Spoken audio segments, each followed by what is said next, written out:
Hello. This is so unprofessional. Imagine the whole thing started and I didn't even have the camera on. Hello and welcome to another video of Saad's Football Corner, another episode of the Koora pod. Sorry guys, very bad introduction. Don't worry, it's not just it's not just me and the frothy who doesn't even have his camera on. Saad and Soli will be joining as well. Sami is unfortunately not going to be able to join because he's traveling. He's on a flight right now, I Because he's think. a fraud. Continue. Because he's a fraud. Wait, you're a fraud too. Why don't you have your camera on?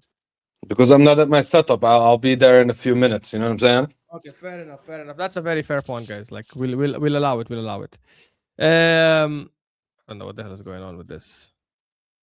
Big up everyone. Obviously, a lot of you know what? Until these frauds join, let me just put it the two of us, because these two, yeah, they don't deserve to have a spot for no reason. Mm. So for the chat, if you guys want to blame someone, blame Sat. You know what I'm saying? Don't blame us. Yeah. Listen, owner of the channel, Cali, should not. I don't even think it should be him anymore. It should officially be transferred to us. We should get all the money, all the transfer, all the revenue. Yes. I think he should give us a share of the construction company as well that he owns. Because at this point it's just getting ridiculous. Like we are carrying Sat's Football Corner.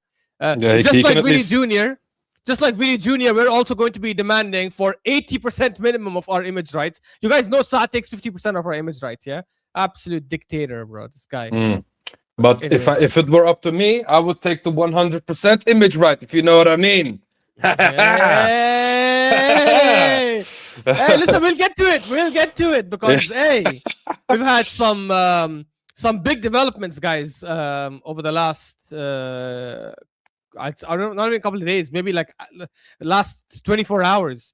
So I guess we'll start with the Vinny Jr. news now. But actually, before that, T, how you doing, my man? Where are my manners, bro? How you doing? Alhamdulillah, bro. I just went to the gym, got home. You know what I'm saying? Rushed to the stream, basically. So I didn't have any food whatsoever. So I'm in a very, how should I say, busy mood today. You know what I'm saying? But not only busy in my private life, I'm also very busy online seeing all the news that we've seen for Arsenal, which is basically the same tweet worded in 20 different ways. You know what I'm saying? By 20 different people. But yeah, we are busy. You know what I'm saying? And I hope that the club that we support is just as busy as me, Ashraf. You know what I'm saying? Yeah. So how about you, bro? How are you doing? You doing good? Hey, listen, I am good. Listen, after today's news, I am good, my bro. Look, I've been very skeptical. I'll obviously start with the Vinny news then, since I guess that's the obvious first topic. T can obviously vouch to this. I have been quite skeptic over the last like couple of days or a week or whatever since the news broke out for the first time. Thank you so much. My lovely mother made me a nice cup of coffee. Big up, Mumsy. Big up, Mumsy. Look, I have been skeptical. I'm not gonna lie. I definitely have been skeptical because I saw the news, and my stance this whole time has been that I don't think he would. I didn't think he would not join us because we are not a compelling team to attract these kind of players. I said the whole time he's not going to join us because I think Madrid will make it work. Because I don't think Madrid will want to lose him. I don't think he wants to leave Madrid. And by the way, I think both are still true. I still don't think Madrid want to lose him, and I still don't think he wants to leave Madrid. I just think now it's come to a point where I could have been wrong. Obviously, if he does end up leaving, where I could be wrong is maybe Madrid are not willing to meet him in the middle, and he's not willing to meet in the middle to try and get this move happening. Because to be fair, I think Madrid have, I don't know what the offer is that they've given him recently, but if they have upgraded the offer, that is clear intent that, hey, we want you to stay, right? But at the same time, if he's demanding something exorbitant, that they are probably thinking, you know what, you're not worth paying what we would want to pay to Mbappe. I also hear that part. I will say this though. Mbappe is obviously a better player. Like, I don't think anyone can argue about that. He is definitely. Yeah, of course. But to Madrid, though, Vini Jr. should be worth as much as Mbappe, if not more, because Vini Jr. has delivered. He has won them league titles. He has Right won now, Champions should Leagues. be more. Right now, it should be more, if you ask me. Just to add to your Who point. should be more? Vini. Because Vini fair. delivered them 2 Champions Leagues. What did Mbappe deliver till now? Exactly. It's been There 2 you go. years of failure so far. And by the way, that's not on him. Don't get me wrong. I'm not shitting on Mbappe. I think he's one of the best players in the world, if not the best. He's done his part. He's banked goals. He's top scorer in the Champions League last season. He scored home and away against Bayern, the team that knocked him out last season. It wasn't his fault that they got knocked out. However, he's still for Madrid, and we all know how Madrid operate, right, as a club, and their fans, how they think as well. It's trophies or nothing. And when they say trophies, they don't mean Copa del Rey or Super Cup. They mean La Liga and Champions League. And the reality is, Vini Jr. has delivered that twice in the last 4 years. Mbappe so far hasn't, although I am pretty sure he will get them there at some point. So I think it's crazy that they would be willing to risk losing him, because right now what's for certain is if Madrid came out saying they're not improving their offer. That's for certain, right? And if that's the case, now what if Vini says, okay, I won't accept the offer you're giving me? It's done. You've just lost one of the best left wingers in the world for not willing to pay him a bit more that he probably deserves. But yeah, look, this is very good news for us. And I do think if it falls through, we are primed now to get him. Now, people might come and call me a hypocrite because they'll say, but last time you said there'll be City, there'll be PSG. Look who showed up, guys. Look who... No, wait a second. Look who's decided to show up on his own channel. You don't go at the bottom, at the top row, even though you're the owner of the channel. You absolute fraud. We carried the show for 10 minutes almost now. Started it without you. People in the comments, look at Fuzzly, bro. Fuzzly in the comments, Fuzzly, sorry, is like, start the stream. He was like, what the hell is going on, guys? We have big things to talk about. Why is let me guess. Starting? His mic is not even plugged in, by the way. His mic is not even plugged in. So let me guess. You were sleeping. Huh? You were sleeping. No. My computer was bugging out. So. Okay, wait. Your computer was bugging out. So why didn't you WhatsApp us when we were WhatsApping on the group? Why didn't you respond back? Or was your phone bugging too? Because I was in a panic of trying to get it sorted, bro. Sorry. Don't panic, Habibi. Don't panic. It's okay. It's the computer. Anyway, back to the important news. Big up, Saad. Listen, guys. Yeah. For everyone that's called Norgard and all of those players market opportunities, let me present to you a real market opportunity. You know what I'm saying? A player that's actually not for sale, but is having issues with this club. So what you do is be opportunistic and try to get that specific player who is not, happy with the current circumstances at his club. Even though he doesn't want to leave and the club doesn't want him to leave. You know what I'm saying? This is what you actually call a market opportunity at the end of the day. And for us to be this sharp, opportunistic, and you know what I'm saying? Ready to give that guy what he wants when he doesn't agree with Madrid. You know what I'm saying? If he doesn't agree with Madrid, that's a real market opportunity. Not the Norgards of the world, not the, you know what I'm saying, those trash players that nobody wants for 10 million of the world. You know what I'm saying? Those are not market opportunities. Those are literally scrap sales. Yeah, those are scrap sales. Yeah, basically. So at the end of the day, what we are doing is perfect. We said to this guy, listen, they want to give you 50% image rights. We'll give you 100. You know what I'm saying? You will get to that 600K a week by including those image rights. You know what I'm saying? So what we are basically doing is not giving this guy a raw balance or a raw fee of 600K. No, we are basically giving him what he wants by adding all these extras to it. You know what I'm saying? And that's including that plus 50% image rights. You know what I'm saying? So when it comes to the money part of this whole conversation, we got this covered. because like the tweet mentioned, the first tweet that Ornstein tweeted is, this idea is approved in all levels. So Josh literally said, get the guy, I'll pay for it. Easy money. You know what I'm saying? Give him what he wants as long as he comes here. That's basically what's going on at this club. Now, the latest news about this whole VINI situation is them offering him 20 million with 50% image rights and him wanting 25 million a year and 80% image rights. And apparently he rejected both. He was like, nah, I do not only want more money, I also want more image rights at the end of the day. And Madrid put their foot down and said, no, we're not offering more than the current bid that we made right now. You know what I'm saying? You either take it or leave it. That's the consensus right now. Take it or leave it. You know what I'm saying? And now,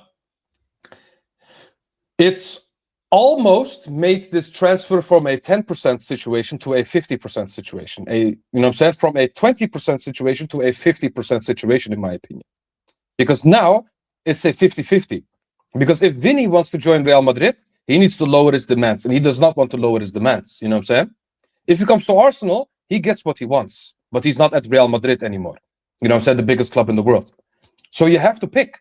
At the end of the day, I feel like Mourinho, yeah, and I don't want to waffle for too long. I just want to say this. I don't think Mourinho sees this guy as one of his main plans, bro. As one of his main players. I think the reason why they want a striker and why they bought that youngster, you know what I'm saying, that striker from Levante, if I remember correctly. Was it Levante, Ashraf? Who? The striker that Madrid bought. Eri or something like that. Perry. No, it wasn't Levante. Wasn't it Levante? I think it was. Maybe it was. Honestly, I don't even know what his name is. Yeah. I think these guys want to go for a big striker at the end and want to play Mbappe at left wing. Yeah. You know what I'm saying? SP, yes, it is from Levante. Yeah, he's 21 years old. Apparently a good player. They want to sell Endrick, so they want to replace Endrick with a top striker. But there's also a possibility where Vinicius Jr. leaves because now you have Mbappe that can play left wing when you buy a striker. You know what I'm saying? So there becomes a situation where if Real Madrid gives his demands, you're paying a lot of money to a guy who's basically on the bench if Mbappe plays left wing. And they don't want that as well. So I understand it from a Real Madrid perspective as well. But now, here comes the main part. Vinicius Jr. at Real Madrid was never the main man. He wasn't the main man when Modric was there. He wasn't the main man when Mbappe joined, you know what I'm saying? Now he finally has the chance to not only earn his bread that he wants, he can also be the main man of the club. You can get anything from us, what you want, as long as you join. It's that simple, you know what I'm saying? And for the people that say, oh, why would anyone leave such a top-tier club to join Arsenal? We've seen it before, you know what I'm saying? And at the end of the day, now we're top of the game again.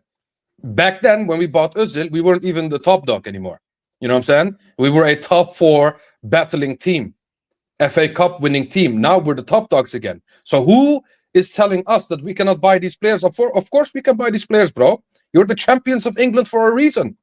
Why can Manchester City buy these types of players? Why can, you know what I'm saying, other top clubs that become champions can buy these players? Why can we not buy these players? You know what I'm saying? And if we buy this player, and I think it is likely. I've been optimistic from the beginning when it comes to this link because I knew something was going on at Madrid. You know what I'm saying? And I'm not saying I'm an ITK that knows stuff. I just had a feeling that... ITKT. No. I think I just had a feeling that Vinicius Jr., especially with the whole Mourinho situation and Benfica, you know what I'm saying, the player, I think that left a sour taste in Vinicius' mouth. And also, apart from that, I don't think Mourinho cares about this guy. I think Mourinho would gladly get rid of this guy. You know what I'm saying? Personally. So for me, but that's my feeling. Yeah, these are not facts. I did not read this anywhere. This is what I feel personally. So now Vinicius Jr. has a way out and still get the bread that he wants, and that team is Arsenal. So there is a high possibility that he can take that chance if he thinks about himself instead of the club that he plays for. If he's a cock like Rodrigo, he stays, even though he's on the bench. If he's a proper player that thinks about legacy and writing history, he joins Arsenal. You know what I'm saying? It's that simple. Because if you are Vinicius Junior, you join Arsenal and you win the Champions League, your name will be cemented in the Premier League history. You know what I'm saying? It's that simple. Not even Arsenal history, Premier League history. It's that simple. Anyway, go ahead, Saad. I've been waffling for too long, bro. My bad. My bad. Listen, big up to everybody, man. There was one person that was getting clowned in the previous stream. Do you know what I mean? When I said that there was a possibility that this could happen. Do you know what I mean? The contract situation. Do you know what I mean? There's wage demands, all of this stuff. I got told, why would he want to play again? And this fraud over here, yeah, this fraud top left, yeah. Why would he want to play against Madueke? Imagine joining to play next to Madueke. And imagine joining to play next to Havertz and play next to freaking, who else did you say? You bum, you scumbag. Speak, because who else did you say? I don't remember, You said but names. my main argument was that he wouldn't leave Real Madrid, which, you know, if he does leave, hey, I'll happily. This will be the most delicious humble pie I could eat if he ends up leaving. Me and Inshallah, Marco are man. eating good, bro. Me and Marco are eating Inshallah, good. hey, 'Cause inshallah, me and Marco I were the hope only you and ones that Marco- were saying it, bro. Bruh, I hope when it comes to this topic, I hope I starve for the next 1 year. If you guys, What you if it mean? happens. What you mean, you and Marco? Bro, I was at the bandwagon from the Oh yeah, beginning, sorry, bro. yeah, and T. Sorry. And I'm supposed Sorry, to be the T. negative guy, yeah? I've been on this The bandwagon from day one, bro. the one guy I wouldn't want though to, even though I don't care, I'll just block him. The one guy who'll get cocky and arrogant for no reason will be Hooks. Oh my god! I told You, man, you, man, told man, me that we cannot buy. We cannot get Vinny. We cannot get Mbappe. You man. Yeah. You know Bruh, what? but Get me he was Mbappe saying next. Mbappe, Get me though. Mbappe next. That's what he was He saying. took it. Mbappe, Yeah, yeah. he took it a step too far though. He went for Mbappe. He tried to go for the king. Yeah, he went for the dictator. He tried to go for the He went for for the the king piece, dictator. bro. You know what I mean? Like, this guy was, I think we were gonna take their top dog, bro. We're gonna snatch the captain. Like, you know what I mean? It was never gonna happen. I don't think he's captain at Real Madrid, is he? Mbappe. He's only for What'd you France, say? isn't he? Mbappe. He's not captain for Real Madrid, is he? No, of course not. How No. can he be captain? I don't even know who's their captain, bro. I think it's Valverde, isn't it? Oh, yeah. It is Yeah, it Valverde. is Could be, Valverde, yeah. You're right. Bro, trust is me, when Valverde. Rodri joins, within a year, he'll be the captain. You know what I'm saying? Yeah, he will. He will. I have a feeling. But listen, this is a monumental move from Arsenal. And I don't know if you guys have read, but Tom Canton from Football London, he's also come out and said. He's also said that a momentum is starting to tilt in Arsenal's favour regarding the Vinicius Junior's future after Real Madrid presented their final offer to renew the player's contract. Vinicius Junior will not rush into a decision, but the indicators and impressions have begun to gradually tilt in Arsenal's favour. Listen, guys, this is the end game, man. This is the end game, people. At first, I started to doubt it, to be honest. I did start to doubt it because at first it started to, when that Sky Sports News, I was like, when that Sky Sports News come out, I was like, yeah, you know what? Damn. This is where the book closes. Nah, because listen, for me, when I saw that news, I was like, no, this is from Real Madrid's perspective, but not from Vinicius Junior's perspective. You know what I'm saying? I can say that I want to keep something, but if that thing or person does not want to stay there, how do I keep it? You know what I'm saying? It's that simple. You can say I want to keep him, but still lowball him. That doesn't mean that they're still going to keep him. You know what I'm saying? Yeah. So for me, I wasn't stressed when I saw the Sky Sports News, bro. And Ashraf, you can vouch for this. I said to you in the group chat, this doesn't mean anything. I don't know if you guys Listen, will remember, by the way, like T probably is old enough. Actually, even Saad is old enough to remember this. Before the social media, before Fabrizio and Ornsteins and Mokbils and all these guys, Sky Sports was the most reliable news outlet for transfers. We used to even say nothing is confirmed until Sky Sports posts that it's done. I mean, And for the me, fact it was that- the papers. Yeah, but on Twitter and all, like, I remember even 10 years ago, 15 years ago, it was always Sky Sports. Like, until Sky Sports tweet, because Sky Sports would tweet it just a day before the clubs do, or 2 days before the clubs do, but that meant it was done, it was final. And now, wow, like they have fallen off grace. It's insane. It's insane. That is Yeah. insane, But by the guys, way. if we somehow get Vinny, Bruno is obviously done deal. I think we read the news today. We'll discuss that now in a bit. But if we get Vinny and Bruno, and somehow we get Alvarez as well through the door, bruh, oh my, bro, PSG. Would you say? Would you say? Bro. Okay, let me ask you one thing. Let me ask you both one thing. Yeah, if we get Vinny, yeah, do we have the best winger partnership in the world or no? Oh, ooh. In No, the world, no, no, I mean, how yeah? fit No, Saka I'll is, still bro. say no for now. Okay, so because so let me Saka's really imagine unfit, this bro. scenario. Yeah, everybody is fit. Yeah, No, even with Saka at his peak, I would still say no. But I think we'd be second, maybe. who would you pick? Oh, actually, I mean, to be honest, actually, we might Are be they top in three Paris? because the reality is, Yamal and Rafinha is definitely a top contender. I knew it. Kvaratskhelia I knew it. Kvaratskhelia and well, Dembele plays striker. To be fair, but that's what I was thinking. Uh, Because I was like, Kvaratskhelia and the yeah. Dembele. If Dembele played right, if Dembele played right wing, I would have said Kvaratskhelia and Dembele is definitely first. Look, Diaz is not. Even though he had an amazing season, I still don't think him and Olise would be that high up. Even though Diaz is fantastic, but they're not better than ours. If we get Vini yeah. Junior, I don't know who else is there though. By the way, ESPN has just reported as well. Real Madrid are open to the possibility of Vinicius Junior leaving now. Yeah, That- because that's not news. because That's- they, that's, you know what it is, Saad? They said you either take what we offered now or you leave. It's that simple. Because they are in a hurry because they know that if this guy stays beyond this season and sell him in January, which is, in my opinion, highly unlikely, they're going to lose him on a free. So they need to sell this guy if they don't keep him or if he doesn't resign. You know what I'm saying? But T, to your question, you don't think Rafinha and Yamal are a better wing partnership? I mean, I think the thing is with me, I love Yamal, bro, but I think Rafinha is hit and miss.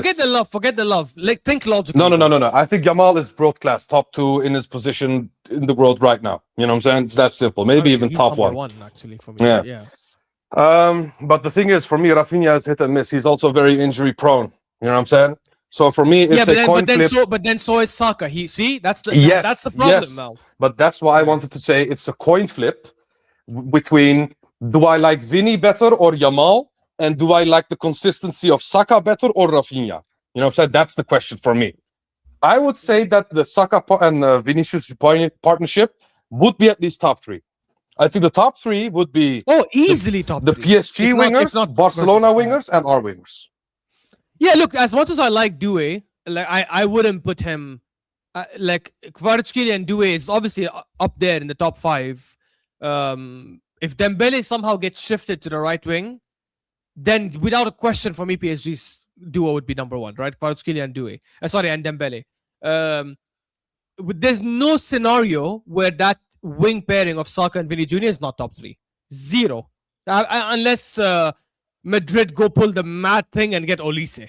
And now they have Mbappe and Olise as the wing options, which I don't think they will, because Bayern made it very clear. I mean, that they have them there Monday and Mbappe. So that look, might be up he's there. 19, right? We still have to see if he fills that potential, and I still don't think he's. I still think he's a left winger first before a right winger. I think he's the next Rodrigo, where he's gonna play on the right because he can, but at some point he's gonna say, "Guys, I want to play on my stronger foot."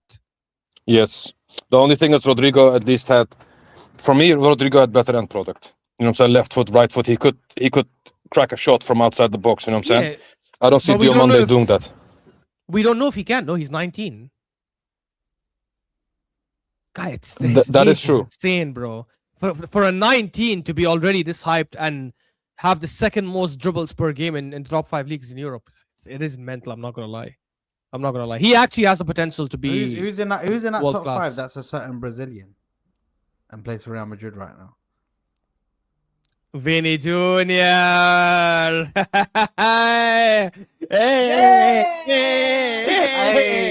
Listen, I'll be so Bro, real. we can dance with every goal he scores if he Bro, joins. Honestly, this might be a pipe dream. Listen, if we get Vinicius Junior, yeah, I'll be so real. He is gonna kill it in the Premier League. Like, these man think low blocks is gonna stop this guy, bro. I've seen how these man can't handle Doku. Just wait until you see what Vinicius Junior can whip up, bro. Because that will work perfectly with our system. Because before you'd give it to Martinelli and he'd stutter on the ball and this and that. When you give it to Vinicius Junior, bro, he's gonna actually create something. He's either gonna create a cross or a chance, or he's gonna score a goal. So you have to pick. Which one are you doing? Are you blocking the cross, or are you gonna block the cut in to get onto his right foot and then shoot it top bins? By the way, we all saw that goal against Morocco, bro. All it takes is one little chance, bang, top bins, and he's off celebrating. Like, bro, this guy can become the face of Omar. He can become the face of the Premier League, bro. This is what we're talking about. This is the kind of the moment he joins, I think he becomes the face of the Premier League, in my opinion. Bro, insane. Like, I genuinely believe that. I think the moment he joins, he becomes the face of the Premier League. Bro, like this is massive. This is massive. So, yeah, man, I'm just so excited, man. So happy. And by the way, just to add to what you guys are saying, yeah, for the people that say, why would Vini join in Arteta's system? You know what I'm saying? Is Arteta's system is negative, and why would he do that? Bro, did we forget who joined Madrid? First of all, okay, Mourinho. And for me, all I'm saying is, guys, this Mourinho experiment is going to fail. But that's a different conversation. To be fair, Mourinho at Madrid actually played attacking football when he was. That is true. He got more than 100 goals. Yes, you're right. And 100 he's points. the record for most goals. Yeah. To be fair, yeah. But he had Cristiano Ronaldo. He only parked the bus.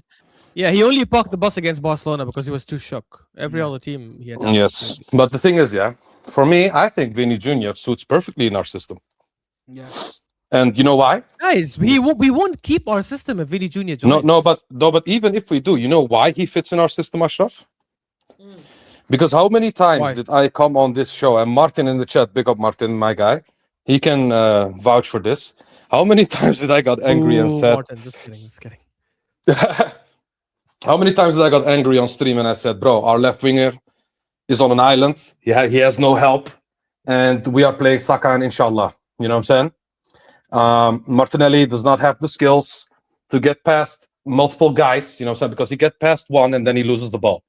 You know what I'm saying? And Trossard did not have the pace to do that. You know what I'm saying? He can hold on to the ball, but he didn't have the pace to get past a few people. If you put Vini Jr. on that specific island that I'm mentioning, he can get past people and he can create for himself. You know what I'm saying? He is literally the perfect player to put on that left side on his own. You know what I'm saying? He doesn't need overlapping fullbacks. He doesn't need this. He doesn't need that. He can create for himself, bro.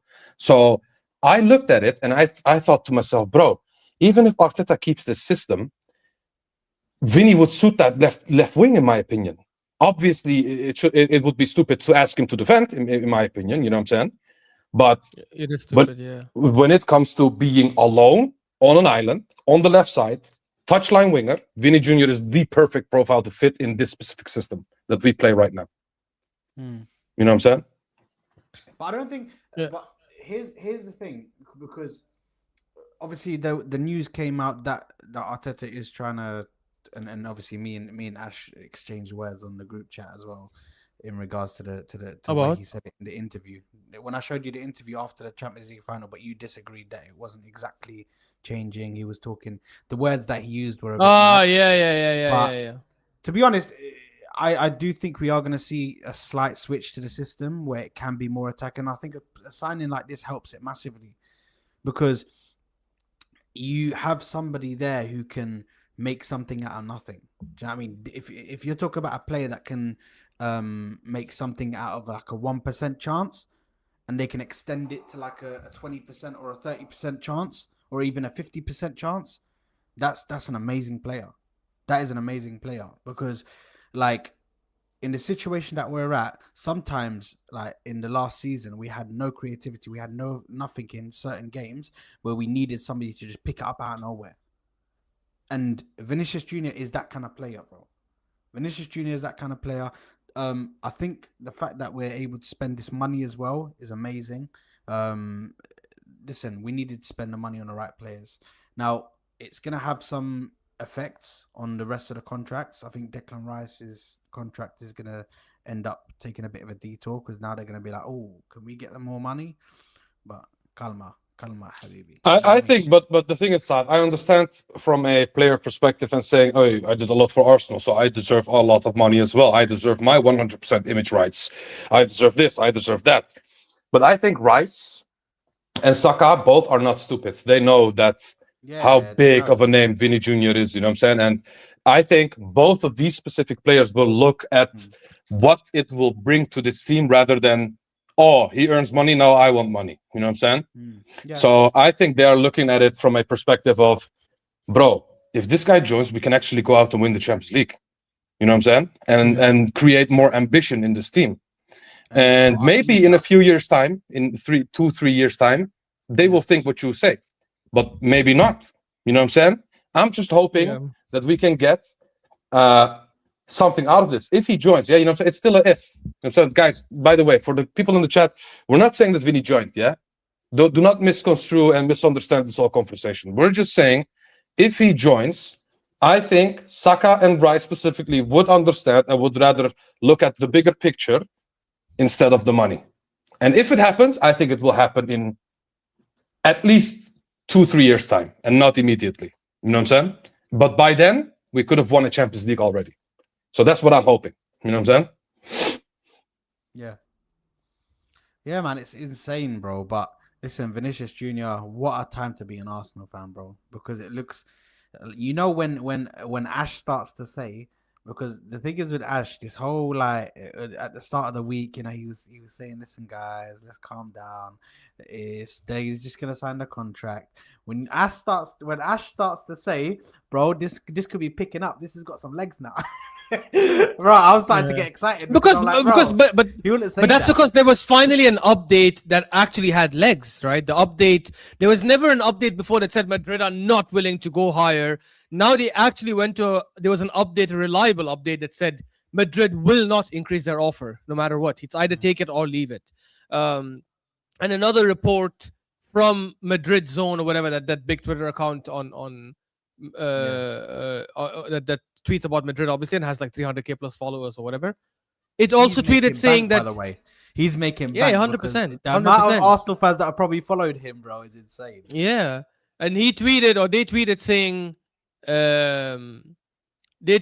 saying, you know, like Vinny's not happy about that offer. So now the only way Vinny stays at Real Madrid is if he's willing to sacrifice and say, you know what, I'm not happy with it, but I'll take it anyways. It's okay. Unless Madrid were lying, and I don't. Florentino Perez has too much backbone to go back on his word or bend over into that. Like, he's gonna say, if he said that's the last offer, that's the last offer.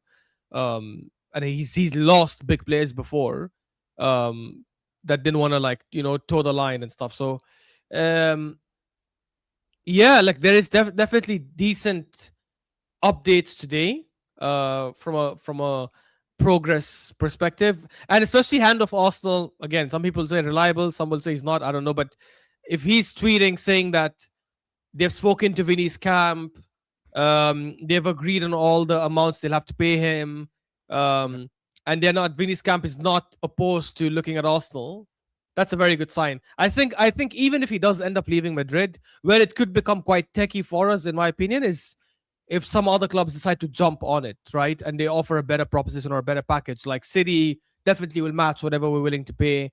I don't think PSG would go for him because I think they'll be happy with what they have. And I don't think Enrique will want another Mbappe situation where he has a winger that does not come back and does not press like crazy when he already has world-class attackers.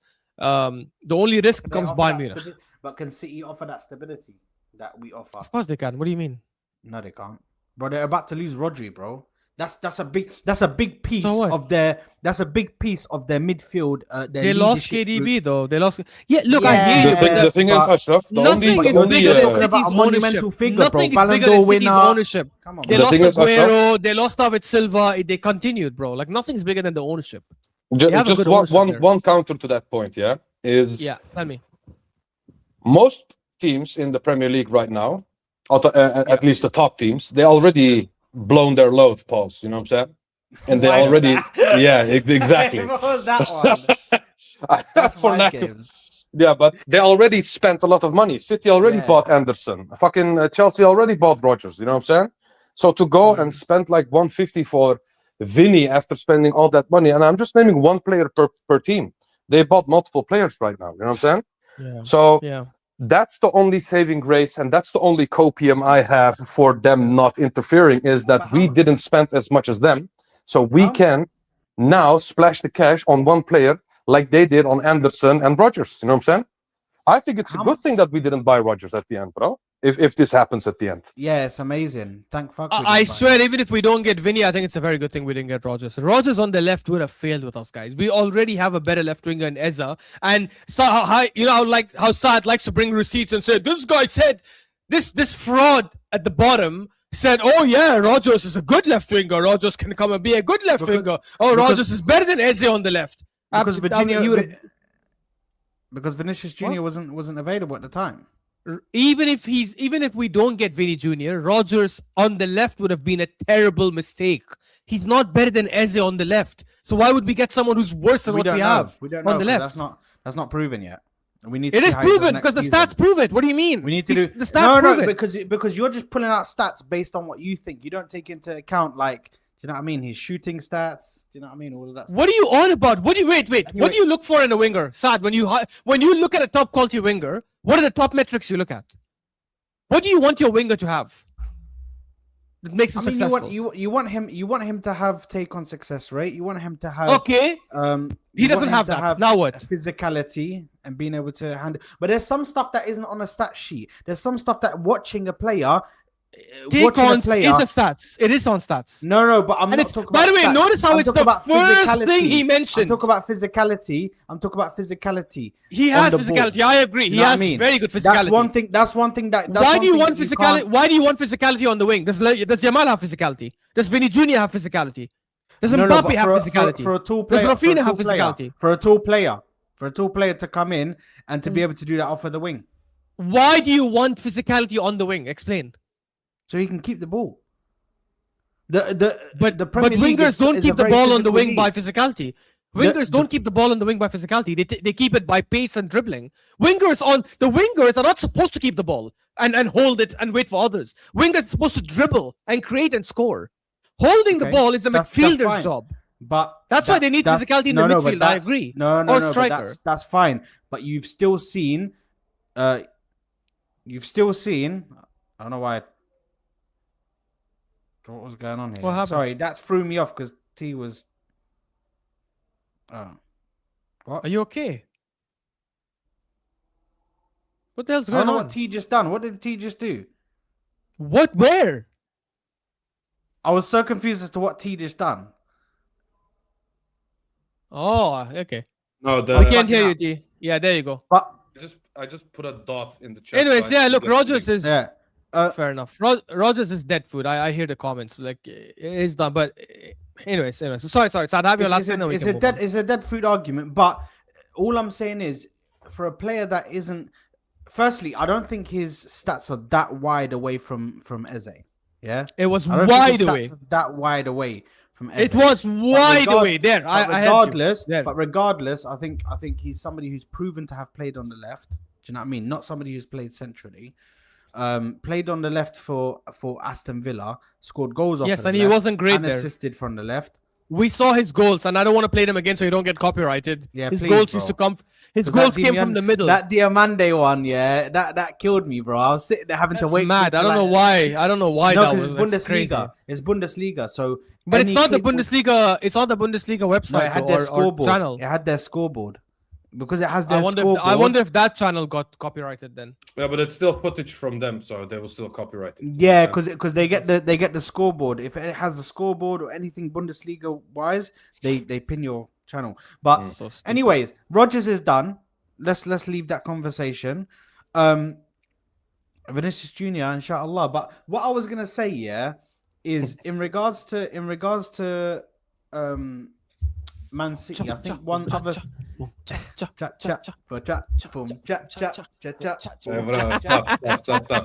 You know, this will get clipped. This will get clipped and shipped if he doesn't join. You know what I'm saying? I don't care, Listen, bro. man. I don't care. Well, But I don't give a shit about clips, honestly. one thing that the Hey, I could be saying it for Bruno.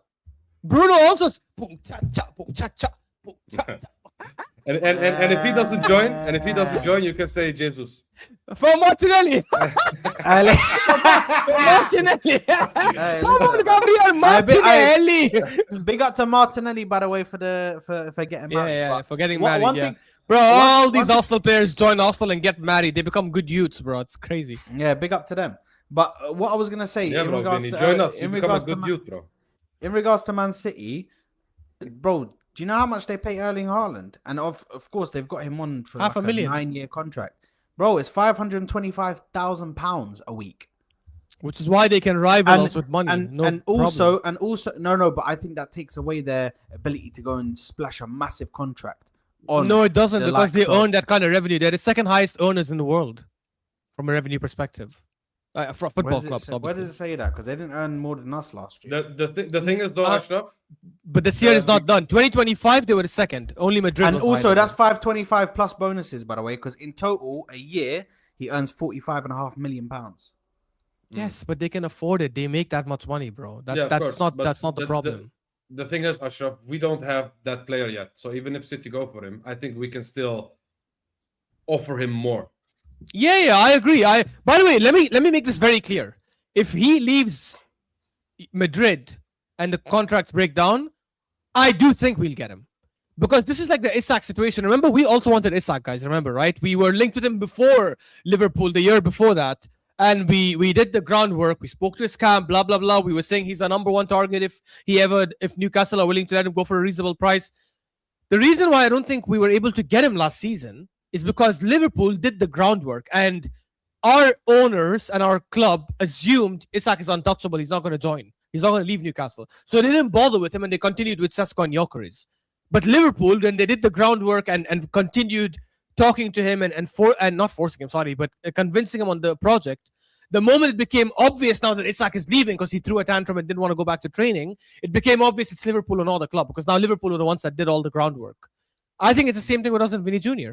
Same thing with us and Ashraf, Declan Rice. Did you forget what happened, though? What do you mean? The Saudi owner went to his backyard with Isak. Isak was mad. He got sweat on his forehead. You know what I'm saying? Because he was so mad. Because he didn't want him to sell to Liverpool. You know what I'm saying? Yeah, I'm just kidding. It's an Indicalia. Yeah, it's He had sweat on his forehead. He was so mad. Oh my god! Yeah. Indicaila is the Bro, the you know, biggest I don't know joke if you out there, guys saw the post that he done, like of Isak walking his dog, bro. That threw me. I swear, I was I got so angry Bro. on that day because I was just Guys, hearing non-stop stuff. If you want to know how little you should take Indicaila seriously, I'm gonna show you evidence now. Check Oh, this. God. This is a tweet Indicaila tweeted in 2015. People will talk about Ashley Williams in the same sentence as Franco Baresi in years to come. Legends. But maybe this was the old owner. Maybe they sold his account. He sold his account. Imagine, bro. Then the old owner was stupid and he's stupid. Whoever it is stupid. Bro, you need to... I think Saliba's world class right now. You think I'll ever say he's gonna be Franco Baresi level? It's just No. insane. By the way, And wait, by the they way, get there. They get there. rest in But peace. rest in peace. Yeah, to rest in Franco peace, Franco Baresi, Baresi, because yeah, One of the rest in best peace defenders to ever because- play the game. Yeah. Yeah. Ashraf, you need to look at his tweet at 12. You know what I'm saying? He said, Bruno exclusive. You know what I'm saying? With the bomba. He said, Bruno Guimaraes hotel at Newcastle training camp in Spain is booked from Sunday. They can cancel the room at any time without fees being charged. How do you know that? Bro. Literally, that's The tweet. funniest That's the the tweet. funniest the funniest one was Eza when we were getting the Eza deal done, and he tweeted Eze was in his car when he got the call from Mikel Arteta, and he screamed loudly yes when he got the call, and he spoke, and he was very happy that Arteta offered him the role. I was like, bro, how do people take this person? Honestly, David Ornstein is an absolute scumbag. for giving this guy any sort of reliability. Yeah. Because the day he said, "Oh, they are legit and they're a team of blah blah blah," I was like, "Oh my god, what did you do? How could you, as a professional, respectable journalist, ruin and muddy your name and your legacy and the name of all journalists with that garbage?" If I were you, even if they are reputable, I would say, "Oh, I don't know. I don't know them." Unless they are paying you. Bro, can you imagine? They must have paid him. They must have paid him. Can you imagine if a player came out and actually confirmed something that they said he done, and then the player says, "Yeah, I did that, yeah."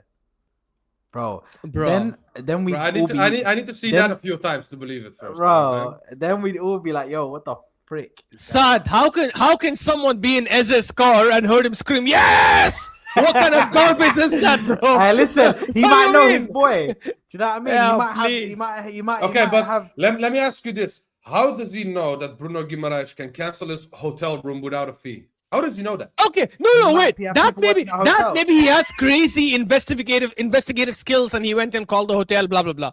If this guy heard Eze scream yes from his car and also saw the sweat on Isak's forehead when he met the Saudi Arabian owner, then if all this is legit, that's, you know what's scarier? That means this guy is a criminal.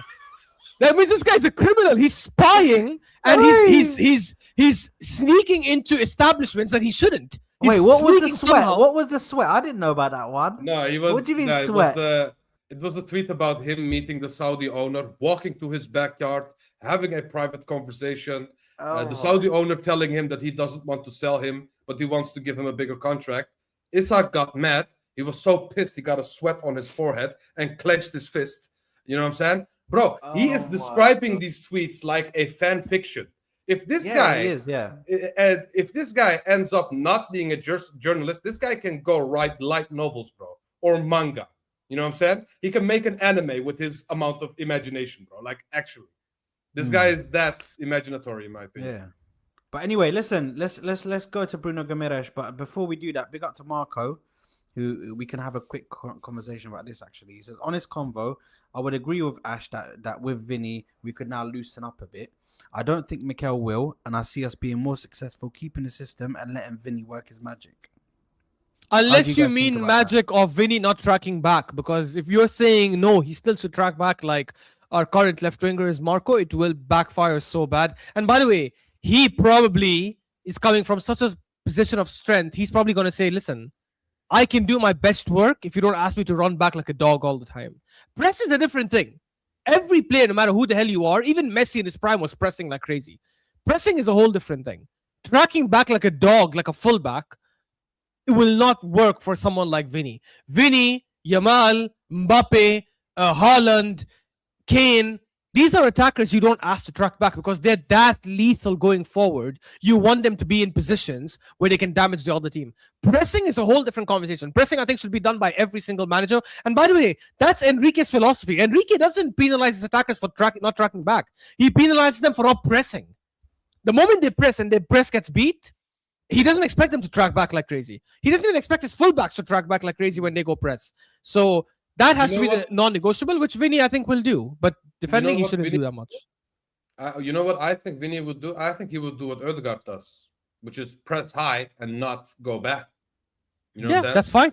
Because that's absolutely I've never seen Ødegaard in a big up Marco for the super chat, where he defends and intercepts a ball. You know what I'm saying? He's still there to spray a pass for when we counter. You know what I'm saying? Yeah. And I see VINI doing basically the same role because he does press a lot up front. You know what I'm saying? I think he does that part and leaves the defending to the others. You know what I'm saying? And also, Marco, I'm sorry, bro. Thank you for the super chat, but I'm going to call you out. Your whole argument the whole of last year and last season was we cannot play like PSG and Bayern and Barca and Madrid and all these teams because look at their attackers, look at their attackers, look at their attackers, look at the attackers they have. Even though attackers have nothing to do with how you build from the back, by the way, and how you keep possession and how you keep it in the middle. But if that was your argument, then doesn't getting VINI Jr. Defeat your, like, help change that whole narrative then? By your own logic, if we get VINI Jr., we should become a 60, 65, 70% possession team. We should be pressing like mad dogs and attacking like crazy and not playing defensive football anymore. Not playing conservative football anymore. And if we look at it that way, yeah, if we really wanted the winger that defends, then why don't we just keep Martinelli, because he does that perfectly? Exactly. You know what I'm saying? Exactly. At the end of the day, if you want to complement this team, you need to look at polar opposites of what you have right now, because now you have more weapons, now you have more utility. You know what I'm saying? At the end of the day, if you fight a war with only a horse and a musket, you're gonna lose. You know what I'm saying? You need Yeah. more than that at the end of the day. So when you look at Martinelli and Vinicius Jr., those are two different players, two different profiles.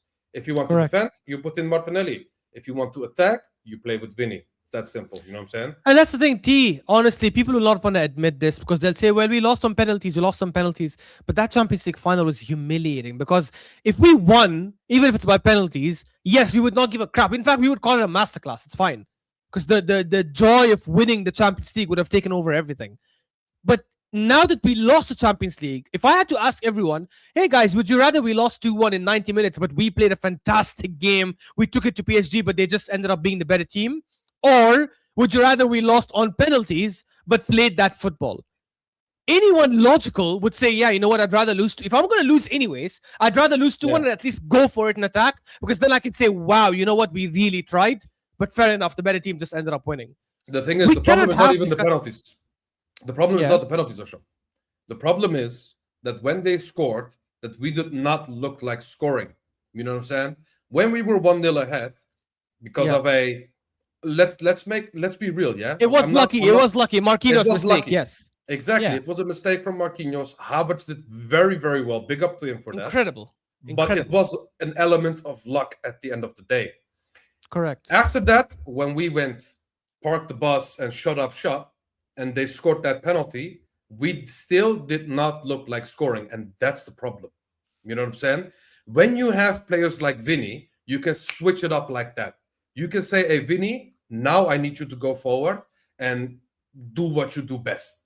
You know what I'm saying? And players like Vini can actually do that on their own. Obviously, they would need a player for a 1-2, but he can get past 2-3 players at the end of the day.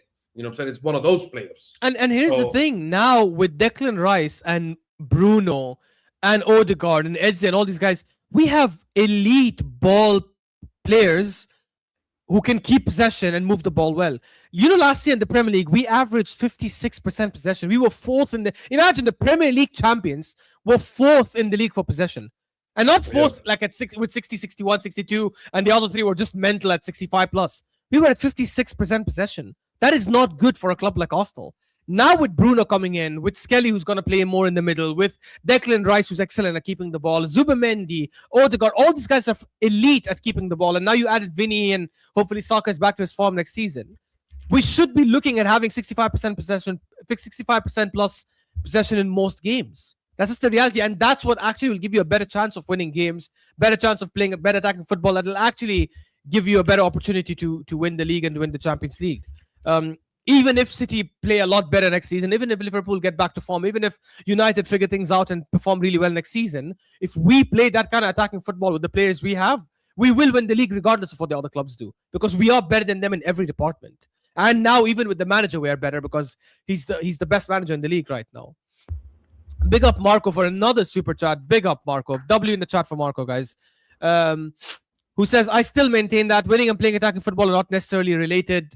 False, but anyways, let me finish reading. Excuse me. With Vini, we can play a bit more attacking, but we don't need to do that to win. Big difference, Ash. That is absolute fallacy, Marco. It's been proven time and time again. The best attacking teams win way more often than the defensive teams. That's been proven time and time again. Champions League is a great example. Look at PSG last 2 seasons. I don't know what the hell happened. I think some dust flew around here, whatever. Probably United's Premier League cabinet for the last 13 guys, years. By the way, before you continue, I think guys, we need to have a different conversation than this. It's not about having an attacking system. Yeah, okay. It's not about having an attacking system or a defensive system. It's about being able to change when it's needed. That's the most important thing out of this specific conversation. You need to defend, You have to defend, but you also need to attack. You know what I'm saying? But when you only focus on one thing and look not so great at the other part, you know what I'm saying? This can cost you in specific games. Like I said, I'm going to give you the Champions League final again as an example. When we conceded that goal, which was a penalty, it was not even an open play goal, it was a penalty. Yeah. But after that, I did not have the confidence or, you know what I'm saying, thought that we were going to score a goal because we did not look like scoring because we couldn't change it up. And that's why I'm trying to say and tell you guys is it's not about having an attacking system or a defensive system. It's about being able to change when it's needed. You know what I'm saying? Because we need both at the end of the day. Yes, you need to play attacking, but you also need to play defensive at times. And you need to be good at both. And we at this moment of time, we're only good at one. You know what I'm saying? And adding players like VINI will help this team make that change when it's needed. For example, if we had VINI in that Champions League final and we conceded that goal, we would have been able to change up and actually start attacking again because now you have a guy that knows how to change it up like that. You know what I'm saying? Exactly. And he comes back, Marco, with another super chat. Big up, Marco, again for that. Your argument was we need to play a more attacking football to win. My argument is we can play more attacking with the personnel we had, but can we win with it? My argument, Marco, has. Let me read the other ones to finish your point. It's not proven. We disproved you on that. No, you didn't disprove that because my argument was always you're more likely to win and more likely to build a dynasty and dominate playing attacking football. And I gave examples, and I even gave an anomaly where the team that didn't have the best attack won a league in 2020 with Liverpool. So I never said only attacking teams win every single time, which is why I named some teams that were anomalies to that, like Chelsea in 2021 when they won the Champions League. But more often than not, in majority of the seasons, you look at, let's say if you take the Premier League, for example, 2025, Liverpool, 24, City, 23, City, 22, City, 21, City. All those seasons, the best attacking team won the league, even though Liverpool were also attacking really well. You look at the Champions League as well. Last 2 seasons, PSG, the season before that, Real Madrid, the season before that, Man City, the season before that, Real Madrid, the season before that, Chelsea, the anomaly, fair enough. The season before that, Bayern Munich.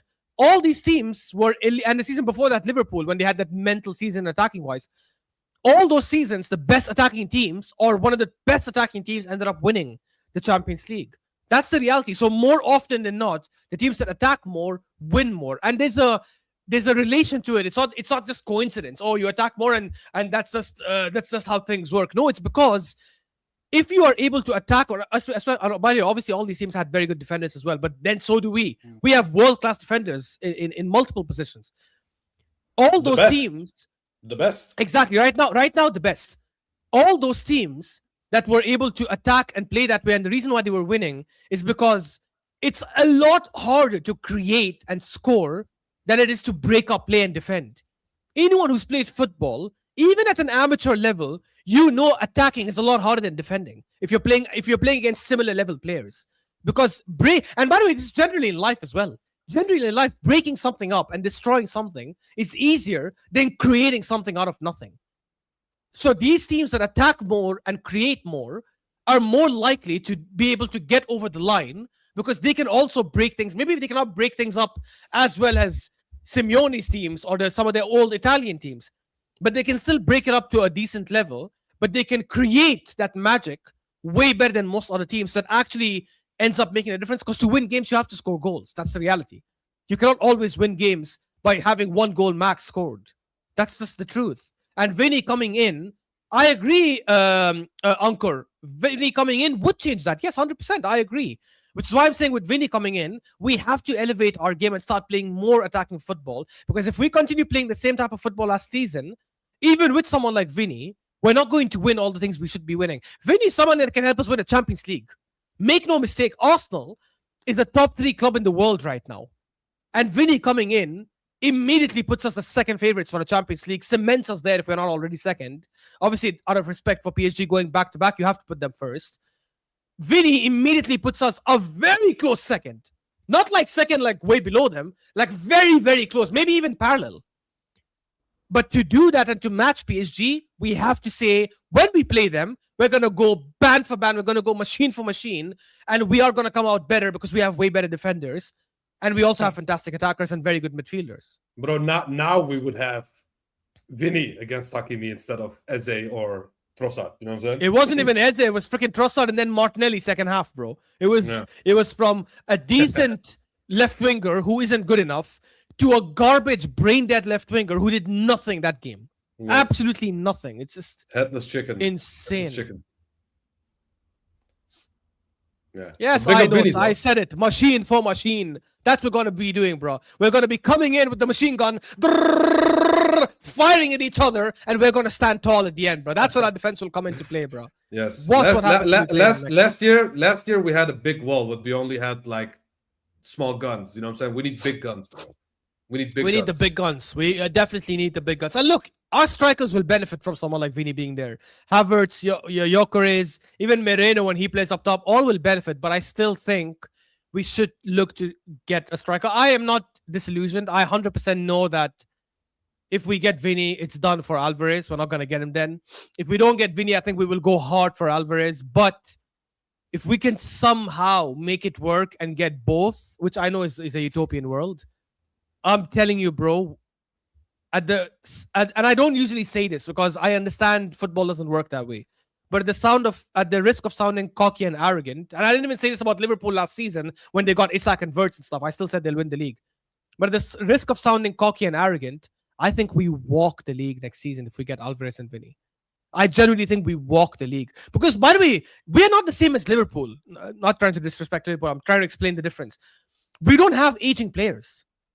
All our superstars are either young or still at the mid-20s, still at their peak. Gabriel is 28, but center backs can go to 33, 34 and play at a high level, right? All our players are, unlike Liverpool, and we didn't lose anyone major yet. Hopefully we don't end up losing anyone major. Liverpool obviously lost Trent Alexander-Arnold and replaced him with Frimpong, which was a big downgrade. Bro, Liverpool lost their whole spine. That's the thing. We still have our spine, bro. You know what I'm saying? No, I'm talking about last season. Last season, they didn't lose their spine. They only lost the right back, yeah, right? of course. But they didn't expect Salah to play like he played. You know what I'm saying? Yeah, and then Salah. No, but it's not even about Gravenberch. It's mainly about Salah. Salah went to shit. Van Dijk went to shit. And these guys were expected to, at some point, downgrade because they're 33 and 34. Who in our team is at the risk of declining because of age? We already know Odegaard has been bad the last 2 seasons. We're even saying, let's move him on if we can. So it's not about Odegaard getting old and he's the great Odegaard from last season is going to affect us next season because he's going to be bad. He's already been bad last 2 seasons. Saka hopefully should come back to his best, but he didn't have a great season last season anyways. And we still won the league and got to the Champions League finals. So we don't have that same issue. If we get Alvarez, VINI, and Bruno, just wrap up the league, bro. The only way our players regress is because of injuries. Because Of course. bro, let's be real. Arteta's system is pretty intense. You know what I'm saying? And it's taken a toll on these players as well. And the question is, how long will these players hold on playing the system? You know what I'm saying? The Sakas, the Rices. You know what I'm saying? How are they going to react next season? I did hope that players like Gabriel and Demman also got a little bit more rest before entering the preseason. But a lot of players are already there outside of the guys that played late in the World Cup, of course. Exactly. But for example, this is the owner of the channel, guys. Sorry to cut you off, T. This is the owner of the channel. Shows up 10 minutes late, gets his camera off, doesn't contribute to the conversation. I'm telling you, guys, we will put up a poll, and if you guys vote that transfer of ownership should come to me and T, we'll make it happen. Don't worry. yes, Go I'll ahead, send T. you my Sorry to cut details you off. later, Saad. My lawyer will be contacting you. Anyway, what was I saying? I forgot. I just My bad. blanked. I didn't mean to cut you off. My bad, bro. Yeah. What was I saying, bro? Well, I forgot. I blanked. Can the chat remind me, please? Wait, I know what you were saying. You were talking about about us like getting tired and like injuries affecting us, obviously. Oh because yes, exactly. Yeah. That's the only thing I'm worried about with this team. listen. Is for example, this season was intense, but we are going to have just as intense of a season this season as what we had last season. But this time we don't have the chip on our shoulder that we haven't won the league in 22 years. You know what I'm saying? That's the only thing that will be lifted off their shoulders, so to say. You know what I'm saying? But outside of that, the physical demands is still a lot. And we know how Zubamendi, for example, fell off because of this, because of the amounts of minutes that he played, that he never played before. You know what I'm saying?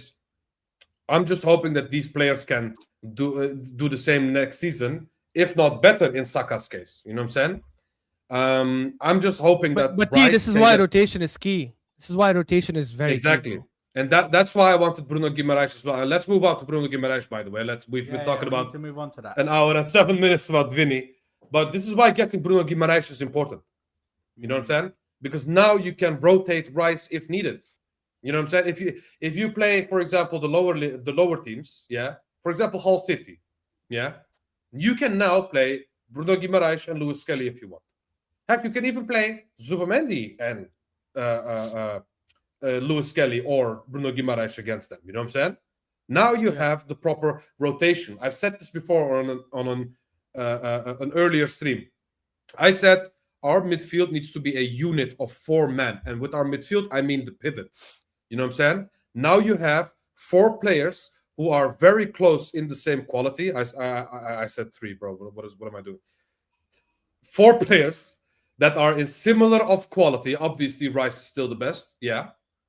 But it doesn't drastically downgrade what you have in the midfield if you rotate them.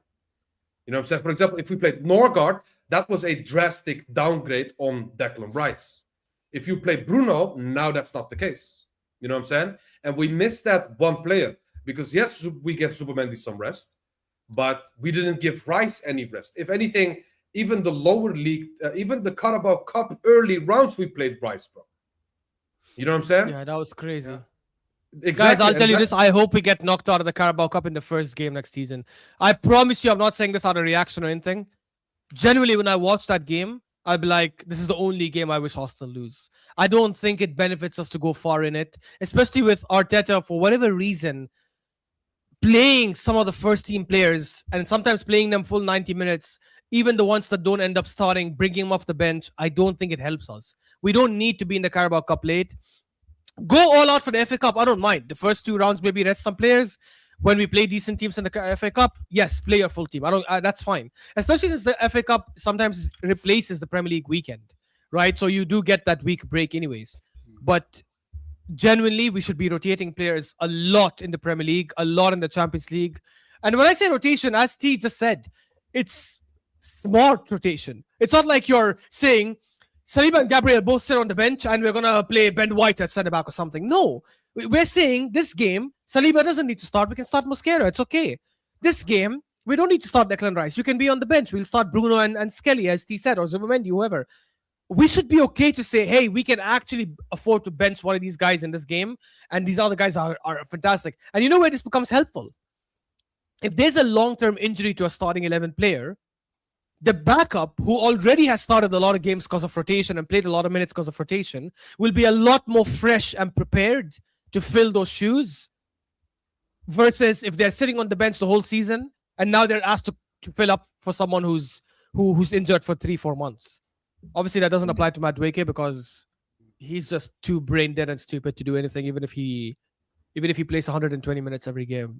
It is what it is. But anyways, by the way, before we continue this conversation, check the last super chat because it was about Vini. Oh, okay. That's what you meant. Yeah. Like, big up the super chatters today. Big up Cali. Big up to Cali, man, who says, you don't bring a knife to a gunfight. Yeah, agreed. With Vinny, you with Vinny, you and Up getting a WM. You end up getting a WMD to bring to the fight. Sorry, you end up getting a WMD to bring to the fight. He will help unlock other players on the team. Also, yeah, I agree. He'll create a high volume of chances. Do you know what I mean? Also, Cali, I disagree about the knife to gunfights. Anyone who watches anime will know there are some that can make a knife work in a gunfight. Hey, bro, not Pick even up my anime anime saved fans. Mbappe, bro. Not That's even true. this anime saved Bro, him I'm up, watching those animes of these guys. So like, there's a new one Yeah. that came out where Mourinho is spying on Hansi Flick and he's spying on Adeyemi and Gordon training with their pace and stuff.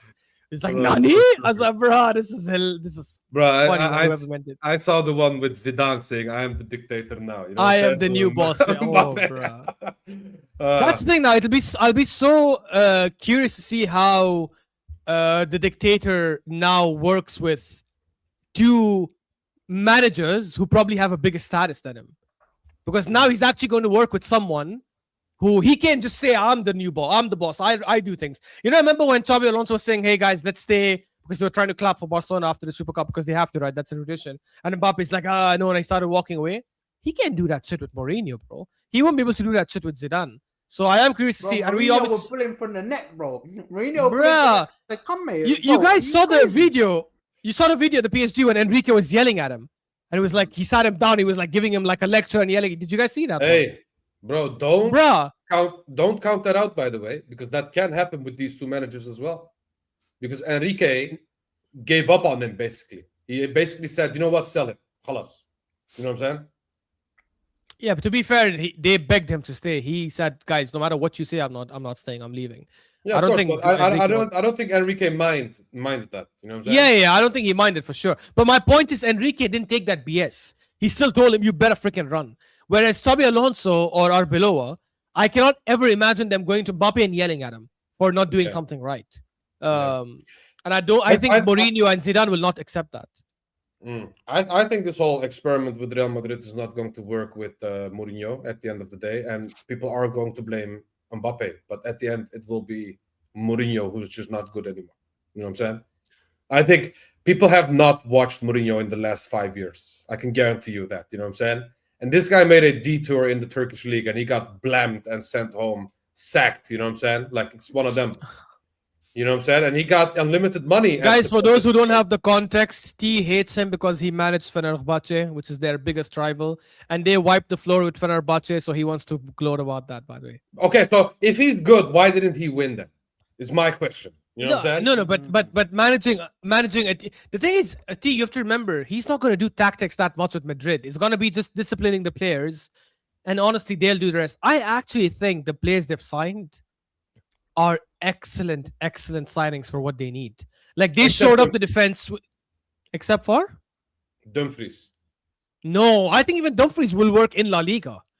For La Liga, competing with Trent or as a backup for Trent, I think he'll work. I think Koora is one of the best left backs in the world. He'll work for them. I think Konate, even though he's not a great defender, he's a decent defender. I think he'll work for Madrid. And then now they'll probably get Rodri. It looks like it's definitely going to happen. Rodri will definitely elevate their midfield and help them compete against Barcelona.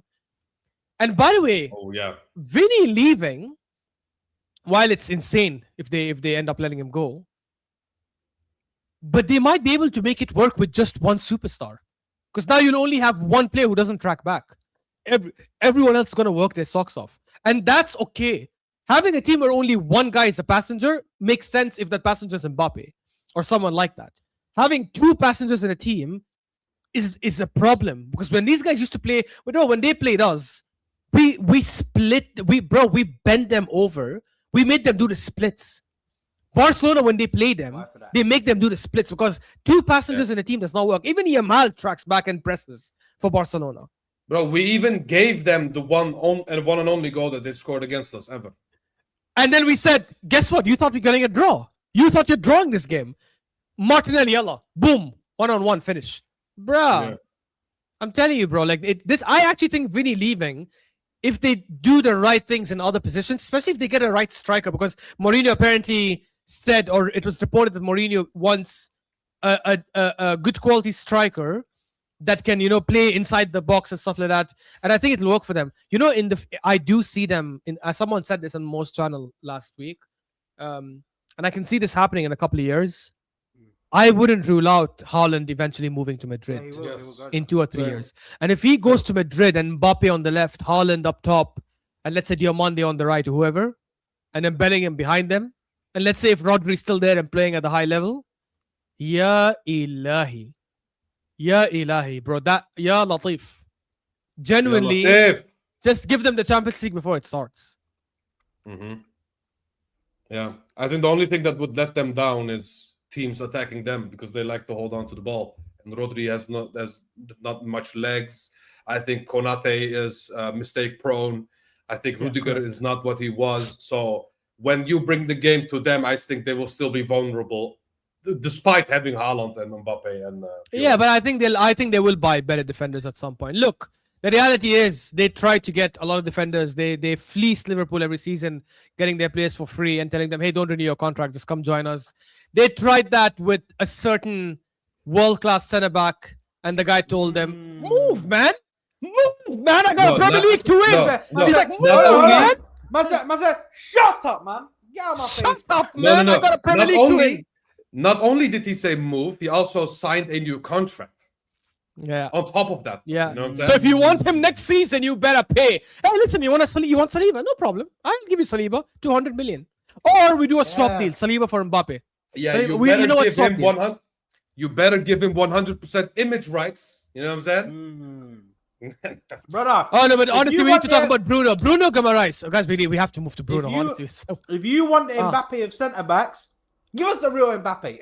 and, Give then us- you get the real, and then you get the Mbappe of centre backs. Go on, man. Anchor will come to Julian Alvarez, but on Bruno, look, guys, I again, I'll say this to be clear. I still think it's. I hear T's point about it'll help us with rotation and stuff. I think it is a bonus signing. Like, can we survive without it? Absolutely, because we have right now Zubimendi. So if you look at the four midfielders that can play in the double pivot, we have Zubimendi, Rice, Moreno, and Skelly. If we go into the season with those four, is that enough? I think it is. I think it's a bigger priority for us to get a. I think it is enough for sure. Like, even if Bruno doesn't come in, Zubimendi and Rice competing for the DM, Skelly and Moreno competing for the 8, and then Eze and Odegaard. And in my opinion, if we can get a better 10, that's even better. But let's say we don't get a better 10, we just get Vini Jr., for example. Let's say we have a good enough midfield, but Bruno coming in though, it immediately makes us the best midfield in the league. Big up, Marco. Big up. Enjoy the movie. It was man. good. It was pretty good. It was pretty good. I think you'll enjoy it. Nice. I'll watch it next week. He definitely comes in and makes our midfield a lot better. I still stand with what I said before, that someone will end up leaving. If not this summer, max next summer. Whether it's Skelly or Moreno, I don't know, one of them, but one of them will end up leaving. Maybe even Zubimendi, because I think Zubimendi also will probably get less minutes with Bruno coming in. And Bruno, people talk about his age. Bro, he's turning 29 this year. He has at least another 3 years minimum at the top level, because he's not a midfielder that relies on pace. And he's not a midfielder that runs the whole game like Declan Rice. So he needs a lot of stamina and fitness. But I think Bruno definitely elevates us to a mad level. He can even play an attacking role because he's a very good passer. He's a very good striker of the ball. He likes to take risks in the final third and create chances. So I wouldn't be opposed to him starting ahead of Odegaard, like starting as an advanced 8 and letting Odegaard play a bit of a deeper 8 role. But the best part is we can keep shifting. That's the beauty of this. So fantastic signing. And I'm also glad that we're hitting two birds with one stone, because if Rodri does end up leaving to Madrid, I think there's no better replacement out there in the market than Bruno Guimaraes. Similar age, maybe even 1 year younger than Rodri. Very similar quality, excellent at keeping the ball, very good tackler in terms of winning the ball back. He's aggressive and a big goal threat, just like Rodri as well. So it's two birds with one stone for sure. Unless they take a risk and buy someone like Wharton, but then a midfield of Wharton and Anderson would not look exactly. Like and I'm sorry, midfield. Wharton is not Bruno level, bro. He's not Bruno level. No, of course he's not Bruno level, but he has the potential to become a good player, especially if he goes to a team like City, who actually improves players. But then again, they have Maresca, so I don't know. I cannot say for certain. You know what I'm saying? Bro, you know this, That's true. guys. Listen, this Bruno signing is perfect, especially for our starting 11 and what we want to do. If we're getting Vinicius Junior, they complement each other so well. Because even for Brazil, these men were linking up so nice and the passing and he was he was working on that left side with Vinicius Junior. Like it was so good. So just bringing both of them, having both of them. Now, obviously, regardless of Vinny Junior or not, like Bruno Gomes is insane. Do you know what I mean? What a player. What? What happened? No. It's Madrid Zone is saying this. It's just random stuff. What did you say? Arsenal. Oh, I read this already. This is ESPN Brazil. Yeah, they Yeah. posted this couple of hours ago. I saw. No, it's But said to be 1 honest- hour ago, It's so- literally, guys, don't fall for every nonsense tweet. I can give you guys a quick example. Here's the breaking news tweet from reliable ITK Ashraf. Arsenal have made their intentions very clear to get Vinny as the talisman and the biggest name for Arsenal, and are willing to consider their financials to make sure it works. And they have taken a step closer with Real Madrid not willing to budge with their final contract offer. And also they have said they want a dream Brazilian combination with Bruno and Vinny Jr. I just said a bunch of gibberish nonsense, which is the same recycled crap. Hey, I and you just know put them what? all together. You know what? I believe it and I'll go with it. There you go. I'll Exactly. eat it all up, man. Exactly. Pause. I just made up a bunch of garbage nonsense. I just recycled all the crap for the last few days and made it seem like it's a new update. It's not. Don't fall for everything. New update. The only new update now that we can wait for Vinny is Vinny rejects the latest offer, or Vinny's not happy with the last offer. That's new update because we don't know if he's, Oh, if he he's did. rejecting it or not. He did though. He rejected it. No. The latest one, the one that was sent 2 days ago. He didn't reject it yet. No. No, Daniel today it came Chevier, out or that he whatever his said name that is. he's not accepting it. From which source? I didn't see that. Which No, source? okay. The conversation was he didn't accept it. Real Madrid said take it or leave it. Let me get it for you. So I they're don't basically think Vinny didn't accept. Yeah, I read a report that said they were not happy, but I didn't read that he did not accept it yet or rejected it yet. I can swear I read from Madrid Zone or Madrid Extra that he rejected the 20 million and 50% sign on. Let me get it, 'cause I saw that 50% as image well. rights.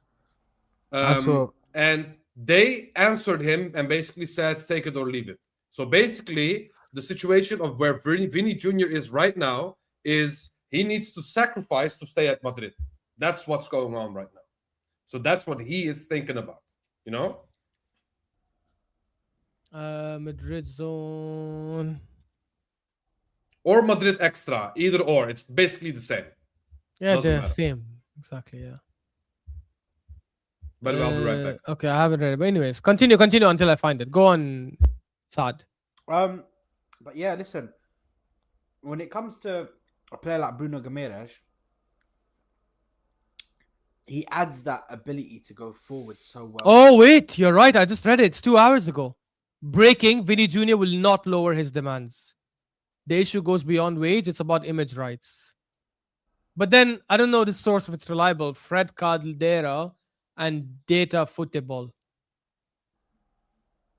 Oh, thing he has is, a lot of these guys are 286,000 insiders. Yeah.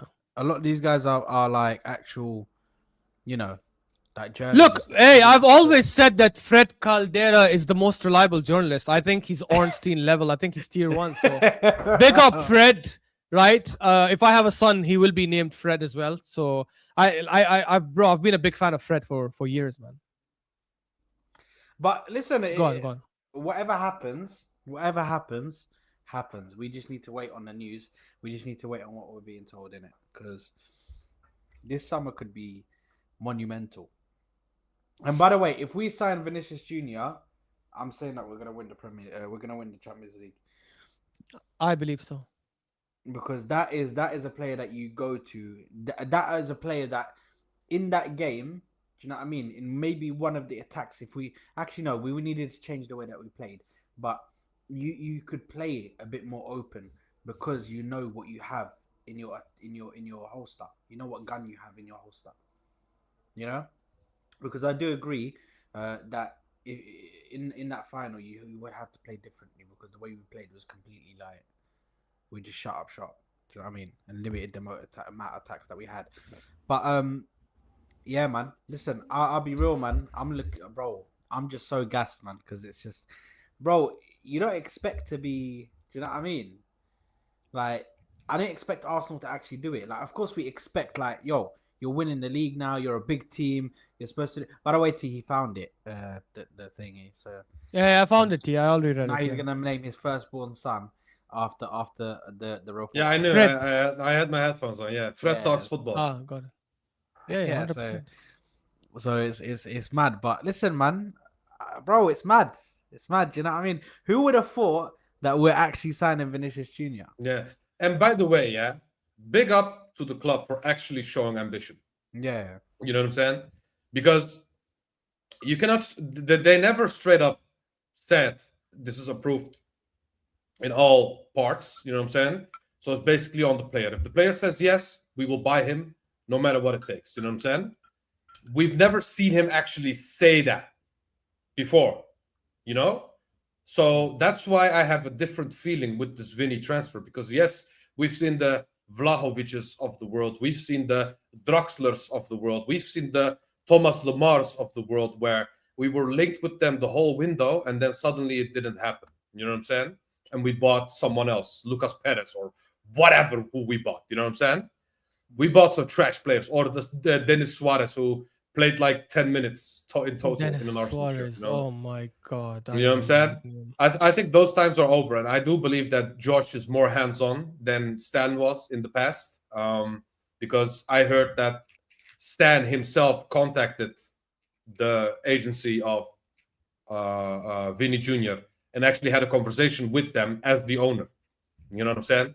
So for me, that just tells me that Josh actually wants to find our Jokic. You know what I'm saying?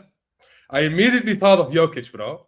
Yeah. Because these guys, you know what these guys did? These guys, for the LA Rams, this season bought the best defensive player from Cleveland. I don't know, Cleveland Browns or whatever their name is. But I they don't follow bought that. the best defensive player in the league. They have Jokic at fucking Nuggets. We miss our Jokic, bro. You know what I'm saying? They buy these top players for those other clubs. I believe that George wants to buy a top player for us as well. You know what I'm saying? So big up to them for that. Obviously, this could still be a smokescreen, and we end up buying fucking Nico Williams, and I will be pissed. You know what I'm saying? But for me, yes, this feels different than the shit that we've been dealing with in the past. You know what I'm saying? And I hope that it ends up coming into fruition. Obviously, Bruno is much, much closer than Vinny. But I do believe that this Vinny situation is a 50-50 situation right now. As it stands, it is a 50-50 situation. For me. I don't know what you guys think about this. Yeah, it is. It is definitely. Big up to Cruiser, who says, question, guys, if Vinny comes in, does Saka give up the number 7 shirt? No, absolutely I don't not. think so. No. I don't think so. It's ridiculous. That Because would be outside, crazy him to do. because he will be our second highest earning player, and to give his number to Vinny would be just Insane. straight up disrespectful. Unless But I Saka do offers see- it. And I he do is a see star something like boy. this- He's from the academy. He's I earned do the see number something 7. It's not like this he's scored happening it. though. I do see something like this happening. I could see maybe Gokora is taking the 9 shirt, and then maybe like a Vinny taking the number 14 or something like that. I could Bro, see something like that happen. the thing is, the fact that Gabriel Jesus is still here And has the 9, is- bro, is insane. and has the 9 for me is still sickening, if you ask me. You know what's funny? Today I saw a video of the Arsenal Instagram, and I saw Reece Nelson wearing the number 24 like he always Bro, does. You know I what I'm forgot saying? this guy was still here, bro. I actually Bro, forgot this guy. he's not only here, he's earning 100K a week, son. That's mad. You know what I'm saying? That's insane. There you go. That's already like insane. 1/5 of Vinny's wages. Vinny's Yeah. wages, bro. We need to get this guy out of here, bro. Bro, if we 100%. sold Havertz and Jesus, that's Vinny's wages in total. Bro, I'm telling you, Martinelli will leave hopefully, and we will give him the number 11. I think that's the only logical thing left. Or yes, as Saad mentioned, maybe we get rid of Jesus, give the 9 to Gyökeres, and then he takes number 14, and the reveal should be Henry saying, "Will someone finally carry the legacy?" Yes, I think he Bro. will. Because that's And then they really reveal disrespectful. Vinny, and Vinny gets the number Nah, this 14, and he guy- says, he looks at Henry and he says, "Obrigado. Come on, Arsenal." So he done that while Okay, I need to cussing stop out dreaming. Gyökeres. And it's So he done that while cussing out Gyökeres. I don't know why you're trying to do that. Or we'll just do the, hey Vinny, you wanna come out here? You know what I'm saying? Yeah. Oh, Hey. bro. That gave me goosebumps. Yo, Pierre, you want to come out here? Yes. It's Wait, which Hey. one is that? Mkhitaryan. Mkhitaryan. No, that was Yeah, that was a yeah, who told Mkhitaryan him? announcing Mkhitaryan Oba. for Aubameyang. Yeah. That gave me goosebumps. Which is if you look back at it, it's sickening. You know what I'm saying? Mkhitaryan of all players. You know what I'm saying? You couldn't pick a better player. I understand they were Dortmund teammates, but still, come on, you know what I'm saying? Like, But anyway, That was the worst swap transfer of all time, Mkhitaryan for Alexis Sanchez. Both teams ended up losing. yeah, wallahi, we both just lost at the end. Yeah, especially United, crazy. especially because they gave him a fat ass contract as well. bro, do when you know he went wanted there, to come bro. back? Did you guys know that? After He Yeah, said but he a was- week, he was a fine. week after he 3 days or joined. something? He asked a week. a week. He asked his agent, "Can we cancel Can we cancel this? And I go back to Arsenal." Bro, man immediately knew, what the hell did I do? He deserves it, bro. Idiot. All because he's such an I idiot. said, what the hell did I do? Yeah. Hey, nah, Ash is too funny the way he says something. Man said, what It's the like, hell bro, did I I was by the way, training with Ozil, and I had Cazorla a few years ago, and I had all these other guys, and I just started him- playing with Him and Aubameyang. Ozil Then he were went there, he's cooking like, as "Oh my well, god, bro. this Lukaku is such a bum, bro. I set up 3 goals, 3 chances for him, and he missed all 3." He's like, "Why am I playing with Lukaku, bro?" He's like, "What is a Lukaku? What is this? What is this? Yeah. Get me back to Ozil, please, bro." Bro, this guy Mad. went from ball playing ballers to that fridge, bro. Actually Yeah, crazy. it's crazy. Bro, but I wanted to ask you guys one thing. It's about the transfer window as a whole. You know what I'm saying? And Trajan mentioned this a few times in the group chat as well. He was on Berta, and a lot of people on Twitter are on Berta for what's going on in the transfer window, and that's including outgoings. For me, I just give my opinion before I let you guys go. I don't think I can blame this fully on Berta, because the reason why we're here today is not because of Berta. The reason why Reece Nelson is earning 100K a week is not because of him. The reason why some of these players are still here on high wages is not because of him. And I understand that it's very hard to get rid of Deadwood, who are earning 265K a week, aka Gabriel Jesus, and 100K, aka Reece Nelson. Reece Nelson should have been playing at Hull City right now, earning 20K a week. You know what I'm saying? But because he's on that 100K a week, he's earning that bread, and he's like, nah, I ain't going to lower my wages like that. You know what I'm saying? He's still here. So at the end of the day, we can only sell these players for chump change. Bro, we cannot even get 10 million from Hamburg for fucking Fabio Vieira, bro. You know what I'm saying? And this guy should be around 25 million, in my opinion, at least. But they don't even want to bid 10 million for this guy. You know? And yeah, exactly, Trajan. Edu is the bigger criminal, the biggest criminal out of all people right now. You know what I'm saying? Because he needs to clean up Edu's mess. And I understand why we cannot sell these players, because these wages are astronomical. Astronomical. You know what I'm saying? So yeah, I cannot fully blame Berta for this, but I want to know what you guys think about this. Do you guys fully blame Berta for what's going on with the ingoings and outgoings, or do you guys think we cannot blame him because of the situation that he's put in, which is what I think? By the way, I do blame Ajax- him. Go ahead.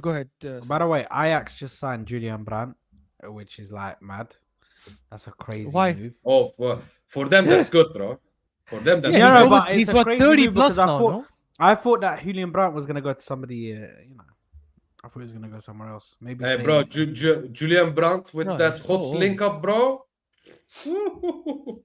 And Ter Stegen And Ter Ter Stegen Stegen, yes. There you are. at That, goals. that but- link up with you know- Ter Stegen, you know what I'm saying? Exactly. I Look. saw something on- Go ahead, Saad.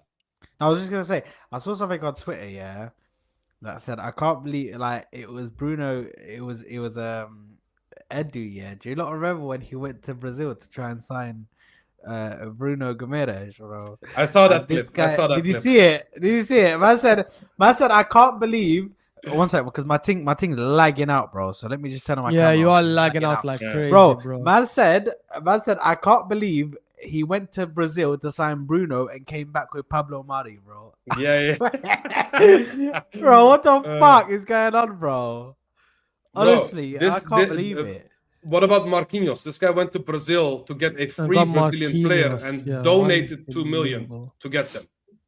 Unbelievable. fuck? That's a talentless That was insane. 19-year-old who But turned that- out to be absolute garbage. No, but that was insane. I've never I- heard I of remem- something like that. I've never I heard of. remember him crying when he scored his first goal. Yeah, I when was he like, scored his bro, first goal, he listen. cried. Yeah. Yeah, exactly. Man up, you Wake up. pussy. Come on, Yo, man. what's wrong Yeah, with on you? that. Come on, But man.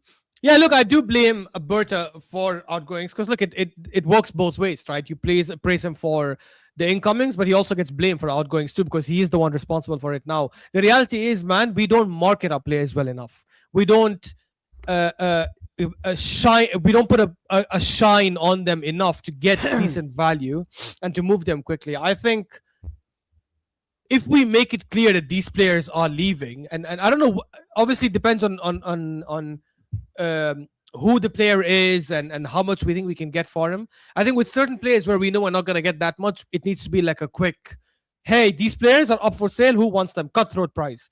Other players where we know we can get decent value, we need to put a bit of shine on them. Like, oh, you know what? No, we have plans for this player. Oh, no, we appreciate this player. Oh, no, the manager does like this player. You know, the kind of stuff that they say in the media to get the valuation of that player to rise a little bit so that when we sell him, we are able to sell him at a decent price.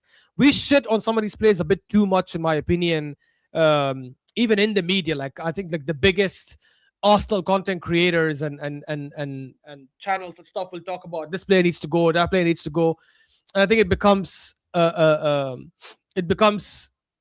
something that maybe other clubs take notice of and say, you know what, like, yes, we want, I don't know, Zinchenko, but we're not paying more than like 5 million for him. Or we want Gabriel Jesus, fine. But you know what? He didn't even play for Arsenal last season. We'll probably just give you like 8, 9, 10 million for him max. We need to figure out a way to market our players. And I think this is also where rotation will help us next season. If you rotate and you play a lot of your squad, the ones that you do need to sell, at least we can tell, hey, you've seen him play a lot of games. You've seen what he's done last season. He's played for the champions. Yeah. This is where I think now we get use of Martinelli. Because Martinelli has brain dead as he is. If we sell him now, I don't think we sell him for like less than 50 million. Because people will have seen what he's done in the Champions League last season. They'll obviously see the impact he's had over the last few years. But those are the players we can sell and make good money out of. The problem is we try to keep someone like Martinelli and we're like, you know what? No, we'll get rid of Kivior and Fabio Vieira and all these guys. But nobody wants them because they haven't seen them play. You haven't even let them play in your club. Ben White is another player we can get good money for if we push him out, because people will remember seeing him play for the champions last season, have an impact here and there a little bit when Timber was injured. But we don't end up selling these players and we end up keeping them for too long. I was also okay with us selling Calafiori to Real Madrid because we were the rumored amount was like 70 million. I was like, yeah, you know what? Get rid of him. So what? He's not an untouchable left back, as good as a left back as he is. And I like him and I think he should be a starting left back. But he's not untouchable. Sell him and get another good left back to compete with Nkapie. We have to make sure we're selling. Yeah, go on. No, I said, you know what is annoying about this though? Because you've woken me up when you mentioned all of this. Yeah. Did you see how much we are willing to sell Ethan Nwaneri for? Yeah, it's something like 60 or 70, right? No, 30 million pounds, bro. What? I read 60 somewhere. Yes. And Everton want to buy him for that price. You know what I'm saying? That's the rumor going on that Ethan Nwaneri we are dickheads, honestly, if we sell him for anything less than 60. Bro, listen. Oh my god, 30 million. Bro. Fucking Garnacho, obligation to buy for 46 something million. You know what I'm saying? And this guy is 3 times the player. Exactly. What are we doing? What did Ethan Nwaneri do to Arteta that he wants to sell him this badly? This guy is not a 30 million player. This guy is at least 60 million. City is selling academy players for these prices, bro. You know what I'm saying? And that's why, this is why I blame Berta as well. Because if I was Berta, I would go to Arteta right now and say, listen, play him in every single preseason game. Let him play full 90 minutes if he has to. Let us get more eyes on him so people remember how good this guy was. Because last season, he didn't play for us. Last season, the first half of the season, he barely played. Second half, we shipped him to Marseille, where after the Zerbi left, he was a bench player after that. We need people to remember the breakout season he had 2 years ago. Play him every single preseason. Even if you have to play him in the first or second Premier League game off the bench, play him in that game. We need to get his market value up so we can sell him for 50, 60 million. Cole Palmer had similar reputation when he was leaving City, and he went for like 40, 45 million or something like that to Chelsea. Yeah. Why are we lowballing our players? That's, bro. If anything, I'm mad. you could even argue that Palmer did less for City than Ethan did for us. 100% because he played less games. Yes, because I remember Ethan playing against City and scoring a banger outside the box, bro. You know what I'm saying? Like Ethan did show very good quality at Arsenal. And I don't understand why they look at this kid and think he is worth 30 million pounds. You know what I'm saying? He's a 60. Bro, Palmer joined them for 42. 42.5 million pounds, bro. Yeah. And he was also like Crazy. 19 at the time or something. It's Crazy. mad. I don't think that report is accurate, I to don't be know. frank. Yeah, Ryan, you believe the stuff you want to believe. If that same Dean James guy, which by the way, I also agree with you, he's definitely not reliable. If he tweets right now, Vinny Jr. is considering joining Arsenal and is very open to the move and is talking with Arteta right now, you'd be like, hey, Dean James, my brother, reliable. You'd say, you would do what I just did with Fred like 20 minutes ago. Pick up Ryan. But you know, listen, I do feel like there's I do and I don't when it comes to blaming Berta for the selling, because yes, he's been left in a situation, but this is supposed to change now. Do you know what I mean? We were bad at selling, but now you have to try and sell. You have the connections. Do you know what I mean? We already knew that that Edu had no connections. When Berta came to the club, I expected him to have connections, to have people that he could come out, that could come to him and say, yo, listen, we want Ethan. We want to get this player. We want to get that player. What can we do? Let's do deals. Let's get... Do you know what I mean? Now, I understand that they're trying to get as much money as they can for these players and that, but there's also got to be a bit of give and take. Do you know what I mean? There has to be a bit of give and take. Yes, you might take a lesser of a price on a player such as like a Gabriel Jesus or whatever. But on Ethan, that's the player that you stick by and you say, no. We got a valuation of 60 million. That's what we're going to sell him for. That's what we think he's worth. We think he's worth this, and this, and this, and this. You need to look what he's doing. Do you know what I mean? Like, do you know what I mean? It's a situation where, listen, you have to, for the selling, we have to start looking at that and be like, yo, what the fuck? Do you know what I mean? Because of his connections and how well instated he is in this market and in this industry. Do you know what I mean? But Andrea Berta is a big name, bro. Do you know what I mean? It's a big name. So I think it does I understand, value criticism. I don't think we should look at him in the same lens as we looked at Edu, because Edu, bro, this guy is just going around. No, I'm not doing that though. I'm just saying Edu did such a bad job that he left him with this mess. You know what he I'm saying? left him in a mess, 100%. But for me, I was thinking maybe somebody like an Andrea Berta would get us out of that mess. I'm thinking he will be able to get us out with his stature and connections. I thought so too. Oh. But then I thought, is anybody gonna pay Jesus? So because we want a decent amount, we want around 30 million for him. It's not even that much if you look at it. But then that team will look at his contract and say, not only am I going to pay 30 million, I'm going to have a fat ass contract of a guy that is not even reliable like that. You know what I'm saying? And that's the problem with specific situations of these specific players. You know what I'm saying?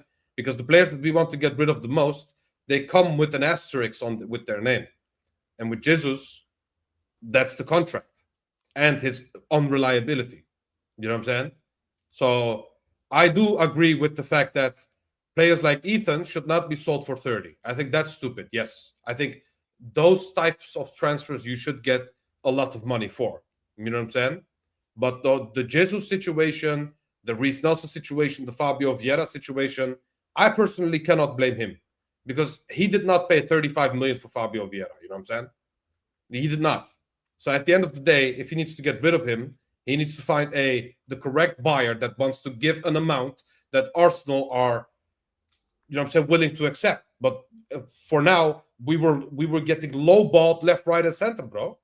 You know what I'm saying? Bro, Hamburg, they love this guy. Hamburg said, we want this guy back at Hamburg straight away. Yeah, you know what I'm they saying? want him badly. But they are not even willing to spend above 10 million, bro. That's insane. That's the problem. And we are like, nah, we know we can get more for him. Bruh, sell your Champions League that you have in your cabinet and go buy him, bro. What are you on about? Stupid Hamburg. Absolutely. Yeah, but fraud. it's just an example of many links I that agree. we've had with these players, but they just didn't came into fruition because of the amount of money that comes with it for a player that, for me, in my opinion, is not worth it. You know what I'm saying? Yeah, it's a bunch of players though as well, man. I think obviously Granit Xhaka, I guess, went on a free because it was towards the end, but I think there are players like Odegaard right now. We should be looking to, if we can sell Odegaard, we probably can easily sell him for like 70 million, right? And that's such good money, and we use that. And honestly, even if we don't buy a replacement and we say, hey, you know what, we've decided we're gonna play. We already have Moreno, we have Bruno now, we have Declan Rice, we have Skelly, we have Zubimendi, we have Eza, and we decided we're going to keep Waneri for now, or sell Waneri also for 50 million. We decided we're going to have Max Dauman play more games this season. We're going to promote Max Dauman. He's 17 years old. He's at that talent level. He'll be third choice maybe behind Bruno and Eze and all these guys, but he's going to play a lot more minutes. I'm okay with that as well. We're not losing Or that the much. right Or wing. fine, if you want to sell Eze also, that's okay. And keep Odegaard, fine. But we have to be willing to make some cuts, make that money back, and investing where we actually need to invest. If you tell me right now, would you get rid of Odegaard and get Vini and Julian Alvarez? That's a no-brainer. That's a no-brainer. If we're getting Vini and Bruno anyways, so you tell me get rid of Odegaard and sign Alvarez, that's a no-brainer. We have to be willing to make the right decisions. What's that? What's that deal? Odegaard for Vini and Julian Alvarez? No. Like, bro, I'm saying that's- I meant let's say we are getting Vini and Bruno, right? Let's say that's locked in, it's done. For example. Yeah. Now we're like, hey, we're done with the business. The only way we can get any more players is if we sell someone from the starting Sell 11. someone big. I would I think say- you guys will be shocked, but I wouldn't sell Odegaard Why? Whoa. because we, Guys, guys, No, T, no, I no. thought you If don't the drink alcohol, situation- man. It's haram. it's haram. Astaghfirullah, you know what I'm saying? I'm on the water, guys. Water. Yeah, is, I think that's whiskey in there, bro. That's a fake Stanley Cup with fake Astaghfirullah. water, bro. That's whiskey, bro. No, listen. I'm not talking about in general. I'm talking about Cheap that plastic specific bottle. situation where, Oh. bro, I got this from my work, bro. It's not even mine. You know what I'm saying? I am there. No, it's okay, bro. Anyway, what was it? What was I saying? Okay. About The reason Odegaard, why you'd keep tell him? him about this specific situation is I wanted to sell Odegaard because we were linked with Rodgers. You know what I'm saying? I thought if we could sell Odegaard, we have Rodgers and Eze rotation in the 10. If we can buy a proper left winger, you know that this was my original stance. You know what I'm saying? And at this moment in time, if we sell Odegaard, who will play the 10? Merino? Havertz? Eze. Yeah, okay, but he's the main guy. But what if we want something new? Who are we going to sub in for him? You know You what I'm play saying? Bruno up top and you play Zubimendi and Rice behind them, or Is Skelly Bruno a and good Rice, 10 or- though? Because I've heard some people saying this. I don't agree with the fact that we should play Bruno in the 10, bro. But no, okay, not 10. You play him as an advanced 8. So you play with a 6 and 2 8s, like how PSG play. PSG don't play with a 10. They play with Joao Neves, Vitinha, and Fabian Ruiz. None of them is a 10. They're all 8s, in fact. None of them are a 6 either. Yeah. So you can do that. No, but but look, João Neves is so good at that role of just, do you know what I mean? Yeah. Being that. The that thing player is, that just- my overarching point is, for me in this team, we have two players that can play that creative an offensive role in the right 8, and that is Ødegaard and Eze. If you sell one Hey, of them, maybe- you need to replace him. What And I about thought Dauman? we would buy Dauman him. is originally a 10. Originally. Okay, but if you tell me we are keeping Ethan and we're going to also play Dauman, okay, I would say sure. I would accept that. You know what I'm saying? But I don't see Arteta doing that. You know?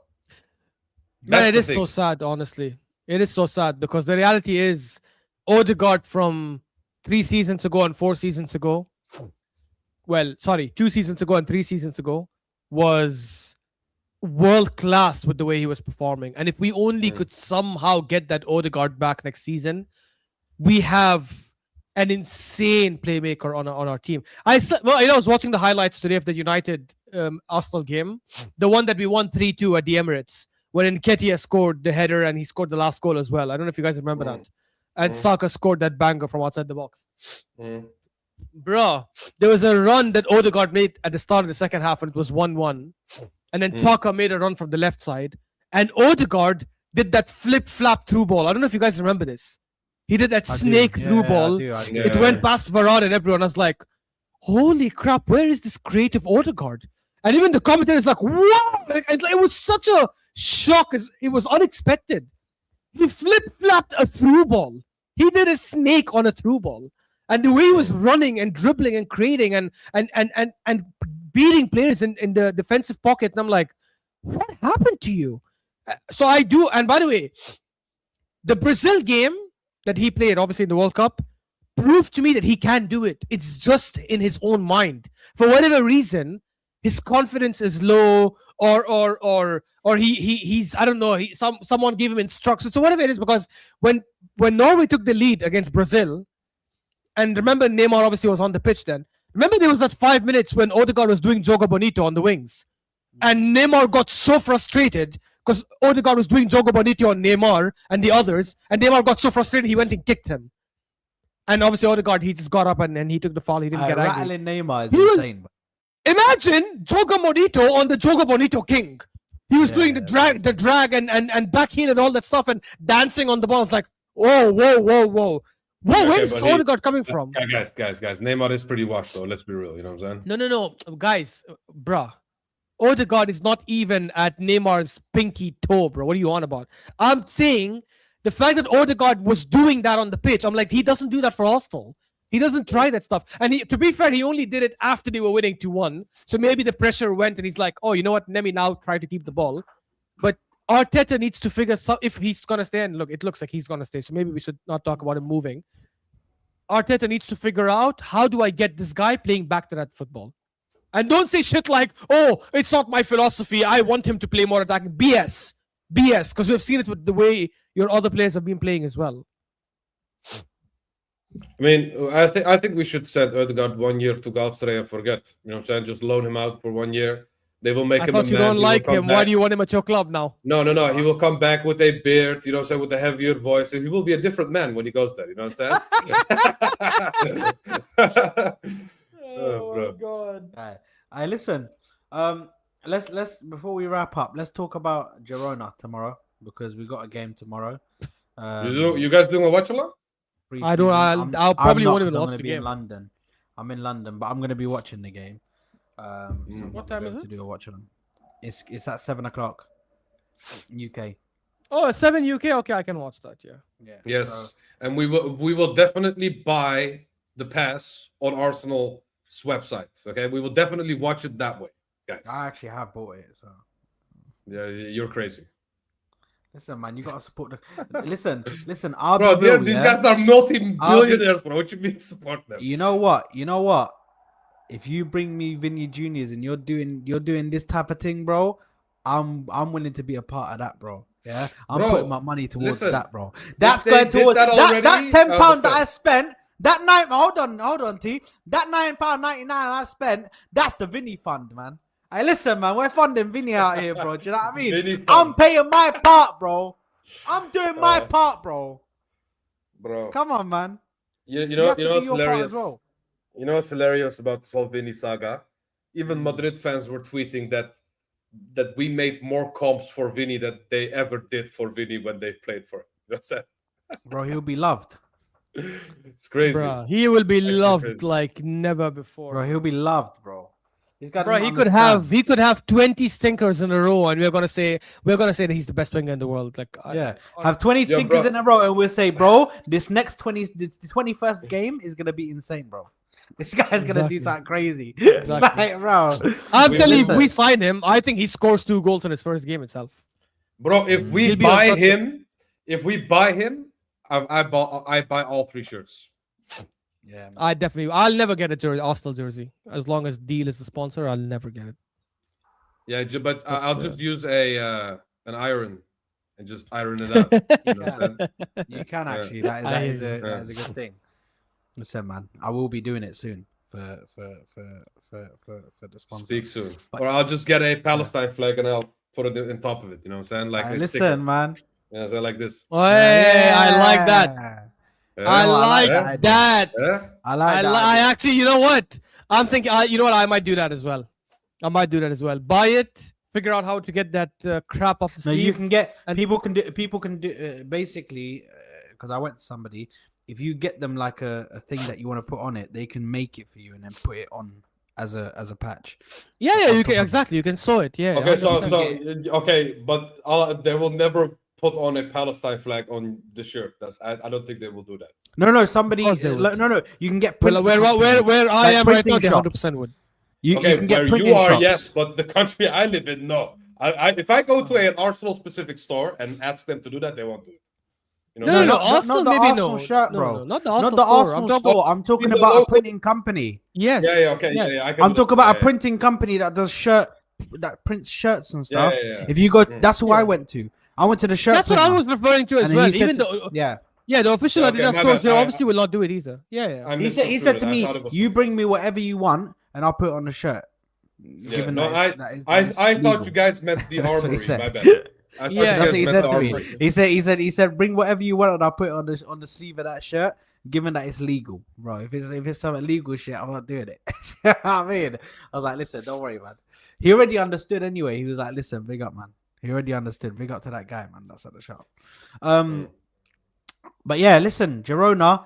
I'm looking forward to seeing my boy Christos Zolis finally playing. I knew it. You know what I I mean? knew it because you know what? I'm Me as here. well. I want to see him, bro. I want to see what he's gonna do, man. I want to see how he's gonna play. I think people are going a bit overboard by doing that training clip where he did the 1-2 and then shot. Brother, I've seen Enquetia do that, bro. Like, with all due respect, like, do you know what I mean? I need to see what he does on the pitch. Do you know what I mean? I need to see what he does on the pitch, how he is on the pitch. Do you know what I mean? Yeah, but Sat, remember when you said Jesus looked good in training in preseason and he looks more buff? This is the same. This is the same. Listen, I just want to get an idea of what, like, how he's going to be incorporated into the system right now. We're not talking about how serious he is as a player, because obviously that doesn't start until the start of the season. Do you know what I mean? And how many games he plays for us within the season, which I think he will get. He will get a few games because Vinny's not just going to play every single game. Do you know what I mean? So the way I'm talking like as if Vinny's already confirmed, but but you know what? Listen, man.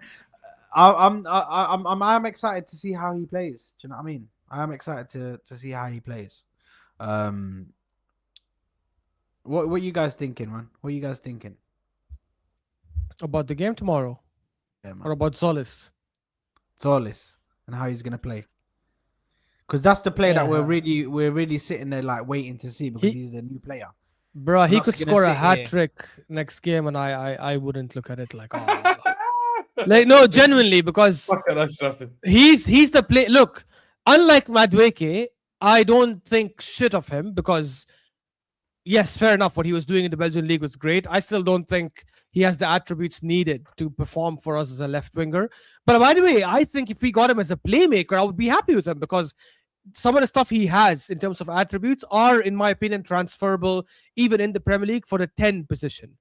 As a left winger, I don't think he has the pace and physicality, and especially the pace and the dribbling skills to play effectively on the left wing. But I am more than happy to be proven wrong and wait. And unlike Madueke, where I said he's so shit that I'm not going to change my mind until he changes my mind, with Solis, I am willing to reserve judgment and say I'm not going to say he's shit until I see if he is actually shit as I think he will be, or if he does turn out to be good. Whereas with Madueke, that was different. With Madueke, I was like, he's garbage. I'm gonna keep calling him garbage until he shows me he's not garbage. Because I saw him at Chelsea and I could see that he's clearly not fit to play at the top level.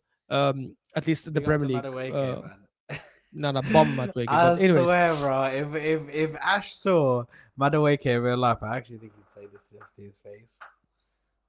I wouldn't say to his face, I'm not disrespectful that way. I just wouldn't, like, I wouldn't go to him. He's the one player at Arsenal I wouldn't go and say, hey, can I have a picture? Like, I just would. No, by the way, I don't hate him. It's not his fault that we signed him. It's not his fault that he's starting.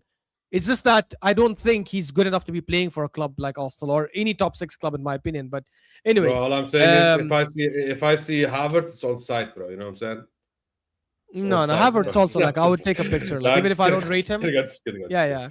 I would take a picture of any Arsenal football player I see, except probably Madueke. But just actually, you know what? Maybe I would. You want to ask for a picture? No. Let me take it back. Maybe I would take a picture because that is something beyond the football pitch, right? It's outside. I'm pretty sure he's a nice guy. I don't know him personally, obviously, but I'm pretty sure he's a nice stand-up Bro, guy. So I personally, I met John would be- Shelby in UAE, and he seemed like a really nice guy. To be fair, and I would always think he's a dickhead. So. I think outside the football, it doesn't really matter, to be fair. Bro, I would even take a picture with Arteta if I saw him, bro. Bro, I had a signed autograph from Arteta, and I freaking lost it, and I was so mad. I loved Arteta before he became. But do you have a marriage congratulations from Arteta himself? Hey, do you have that? Not everyone has contacts at that level. Not everyone has construction companies that they own that they can just 1-2 calls. Hello, hey Arteta, little 2-2 autograph, little 2-2 letter, please. And yeah, send it to my address. And listen, I ain't coming to pick it up. You better deliver it tomorrow. And remember, I built your house, bro. You know what I'm saying? Hey, listen, all I'm gonna say is, why do you think Arteta said he agrees with the Vinicius Junior transfer? Do you know what I mean? The player doesn't track back, bro. He had to get some word from somebody else from the side. Bro. Okay, higher ups. I had a few words. The higher ups called. I had a few words, bro. I had to speak to Josh. Do you know what I mean? We had to sort something out, a little meeting. So that's why we're not selling players. They're too busy calling you. Listen, man. I had to get some deals over the line first before we start selling people. Do you know what I mean? I'm just keeping stum right now. Fucking hell, bro. Here we go, coming soon. But anyway, yeah, now listen, big up, man. We're gonna end it there, bro. Because I mean, I don't even need to speak about the Girona game. It's a friendly. Gabriel Jesus is probably gonna score a hat trick. He's gonna look good, and then what I'm saying, we're gonna move. I just wanted to do the Crystal Solace thing. Do you know what I mean? I'm excited. Yeah. I'm excited to see what he does. Did you say Crystal? Did you say Crystal Solace? Christos. Christos. Christos. Relax. Don't ever try and disrespect my legacy like that, you pussy. What anyway, legacy, bro? Look at him smiling, by the way. Look at him smiling. Man said legacy. Teeth. Look at how much teeth are showing right now, bro. You look like a shark. Yeah, I like smiling. Close your mouth, mate. Close your mouth, bro. Man said what legacy? Said what legacy? But anyway, listen. Big up to everybody. Smash the like button. Subscribe to the channel. Big up to Marco. Hopefully you enjoy. If you're watching this back on a replay, hopefully you enjoy Spider-Man. And big up to Kali as well for the super chats, man. Smash the like button. Subscribe to the channel, people. We are out of here. Peace.